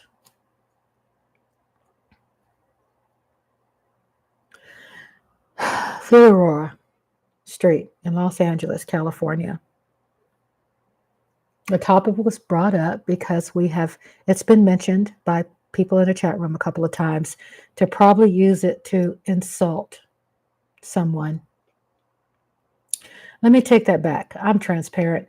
It was used to insult someone. No, I'm not mad at that person. But I knew I had to elevate the conversation. Check out the replay, and I talk about the true history of Figueroa Street, that it was named after someone great that did some wonderful things. He's a Mexican man, Jose Figueroa. The street was named after him.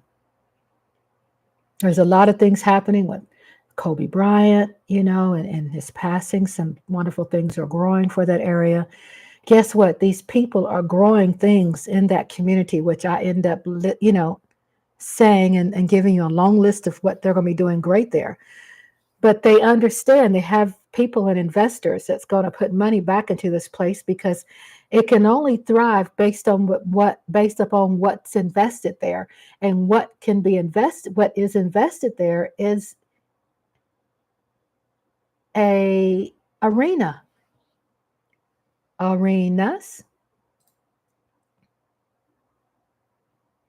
What's invested there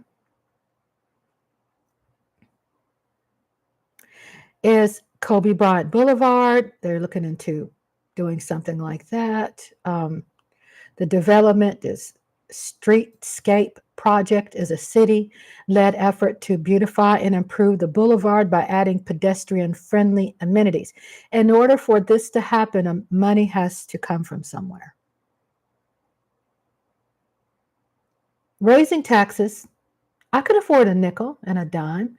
And if it's about education, hell, just tax me $1. I can afford that because I know in half a second I'll buy me a 99-cent Wendy's spicy nuggets in a minute. Y'all know we can, right?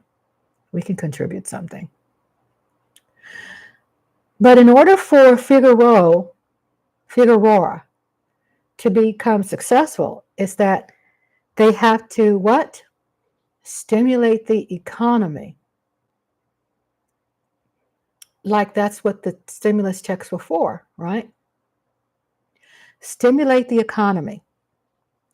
And how their development plan is that they're developing also, they're getting ready, hoping they will have the 2028 Olympics there in Los Angeles, the Figueroa corridor.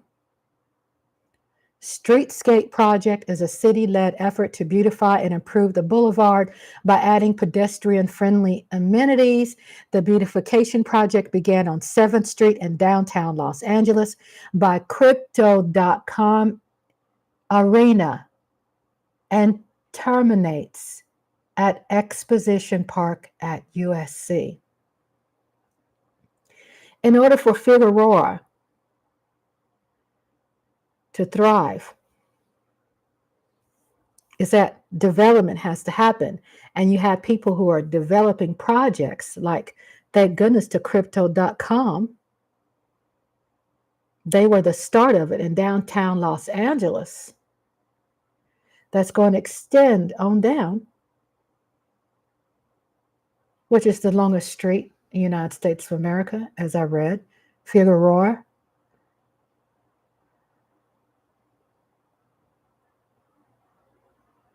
It says that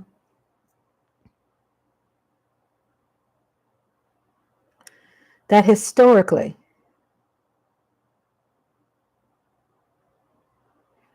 Figueroa,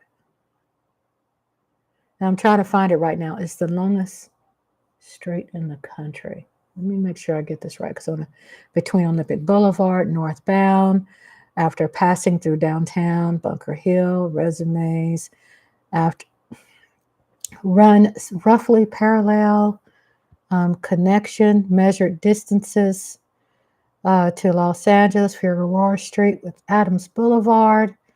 It breaks down all this wonderful history that I'm reading from, positivity about Figueroa. It looks like basically big things are planned. And in order for big things to be planned, then there are investors, and these investors contribute to the economy. And that's how you accumulate wealth and money to invest into making a place that's better. Here it is. So in South Los Angeles, Figueroa Street has the highest number. Okay, I didn't want to put that out there. We know what the highest number is. Until 1977, the Guinness Book of Records deemed Figueroa to be the longest street in the world. Okay, there you go. I found it. Until 1977, the Guinness Book of Records deemed Figueroa to be the longest street in the world. At the request of writer J. Myers, it was supplanted by Yonge Street in Toronto. Isn't that something to be proud about? So quickly, I'm going to quickly read this to you about the great things that's happening to Figueroa Street, the plans. The project began in 2017.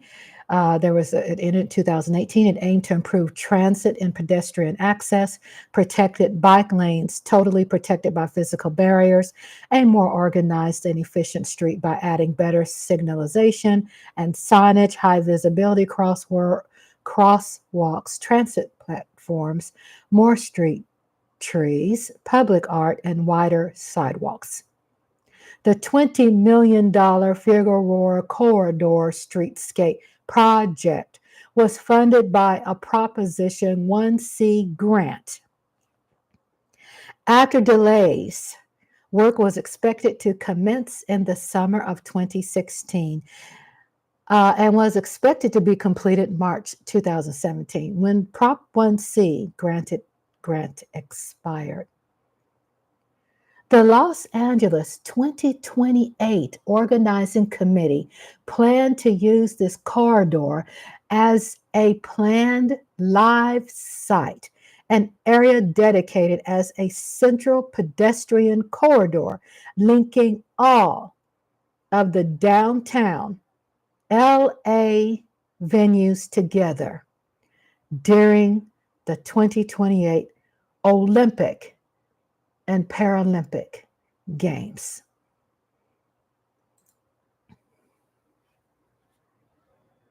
That's what I wanted to share. I wanted to share this footage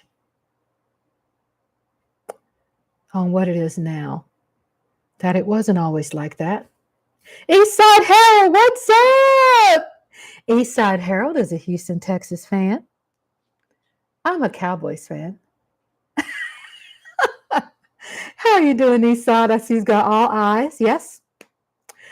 Eastside, yes. Check out the replay too, because I share some really incredible facts about Figueroa Street, some incredible historical facts, and also that they plan to, the Olympics are going to be there in 2028. They're working on doing a whole lot of development. Kobe Bryant's projects are continuing to contribute toward Figueroa. And we know historically Figueroa Street is the longest street in the United States of America. It's in the World Book of Guinesis. So I've been adding some positivity to people, with people about Figueroa Street and how I see that if there are problems there, how they are planning to resolve the problems. I don't know if people out there have heard of house that Kobe Bryant built in October 2020. The vote to consider the proposal was delayed by the council, and a new date has yet to be stated. So I always tell people it's important to vote, because even though, let's say, majority of people just don't like politics, there's something about it somebody likes, like probably the house that Kobe built. You like that? Find something. You don't have to like everything about it. I don't, but find something. Whether if you're in Texas and you're very angry about the governor here, I didn't vote for him, but the governor here who has not upgraded our grid, and it seems to affect places like Houston and bigger cities and Dallas and places that are melanated people live, majority, and he just doesn't seem he wants to work on upgrading the grid, because every year we lose a lot of people are unalived because of heat. But speaking about Figueroa, I'm excited about Figueroa. We're looking here about things that are sad. And I'm not going to repeat it again. Check out the replay, but I did share on the video of why I'm sad about this. And I shared how we could fix this. I share what the city is doing to help this problem. I shared the historical nature of Figueroa Street. I shared where the name come from and the reason behind it. I read about Kobe Bryant Boulevard and how this ties into Figueroa Street and the development that it's and money that it's taking to do some great things with Figueroa Street, and hopefully not alienate those who are walking the streets, whether it's walking for work or walking because of whatever drugs that they're taking, or mental health, or disassociation, or outcast, whatever is going on. These programs, this development, this money that's coming into Figueroa Street is going to help people who are alienated, because they are.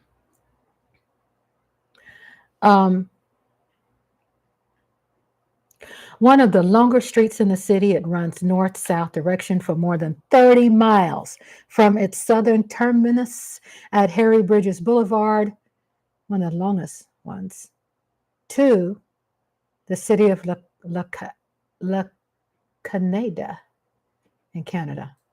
Longest street. And I do want to do a shout out to our Mexican Hispanic culture.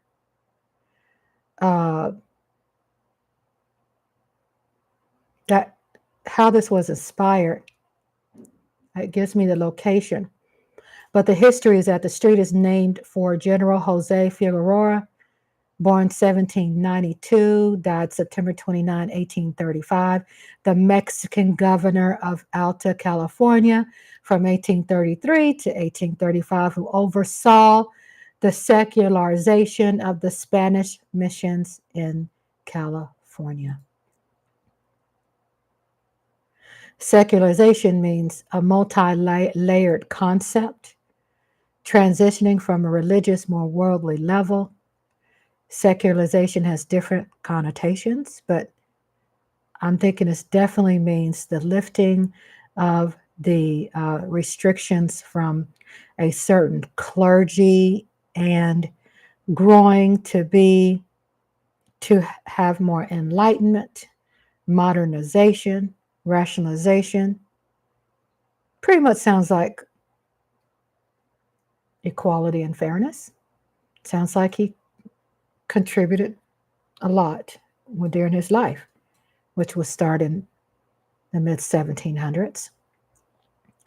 There's a lot of beautiful things that's going to happen there. I'm going to take a break. I did want to let people know, thank you for your support. Wait till the end. Stay to the end. Don't leave early, because when you leave before I shut down my live, instantly that arrow goes down and it tells YouTube that no one liked me and they left. So when you stay to the end, then it tells YouTube differently, and analytics help me grow. And I've been growing, by the way.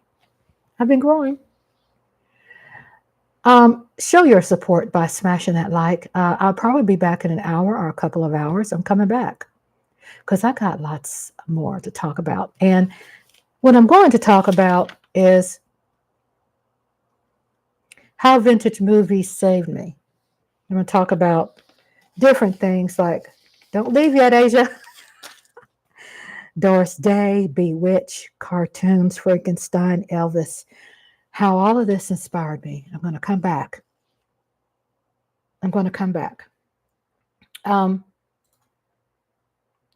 So thank you so much, Asia. Mother, thank you for protecting our channel, protecting our investment, and also protecting me. I tell you what, you are fast, Asia. I love you. Thank you.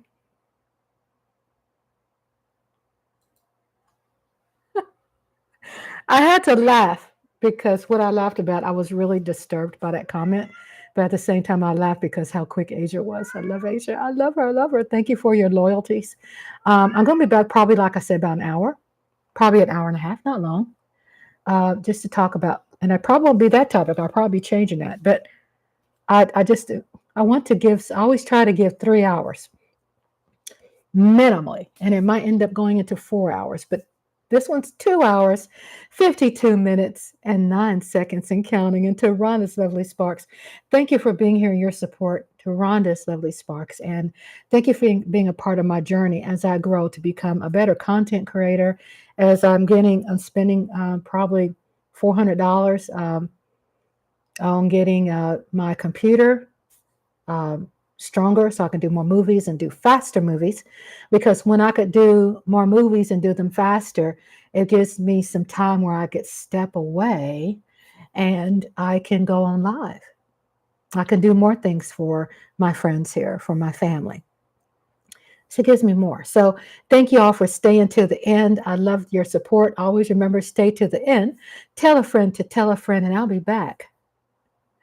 And I'll see you soon.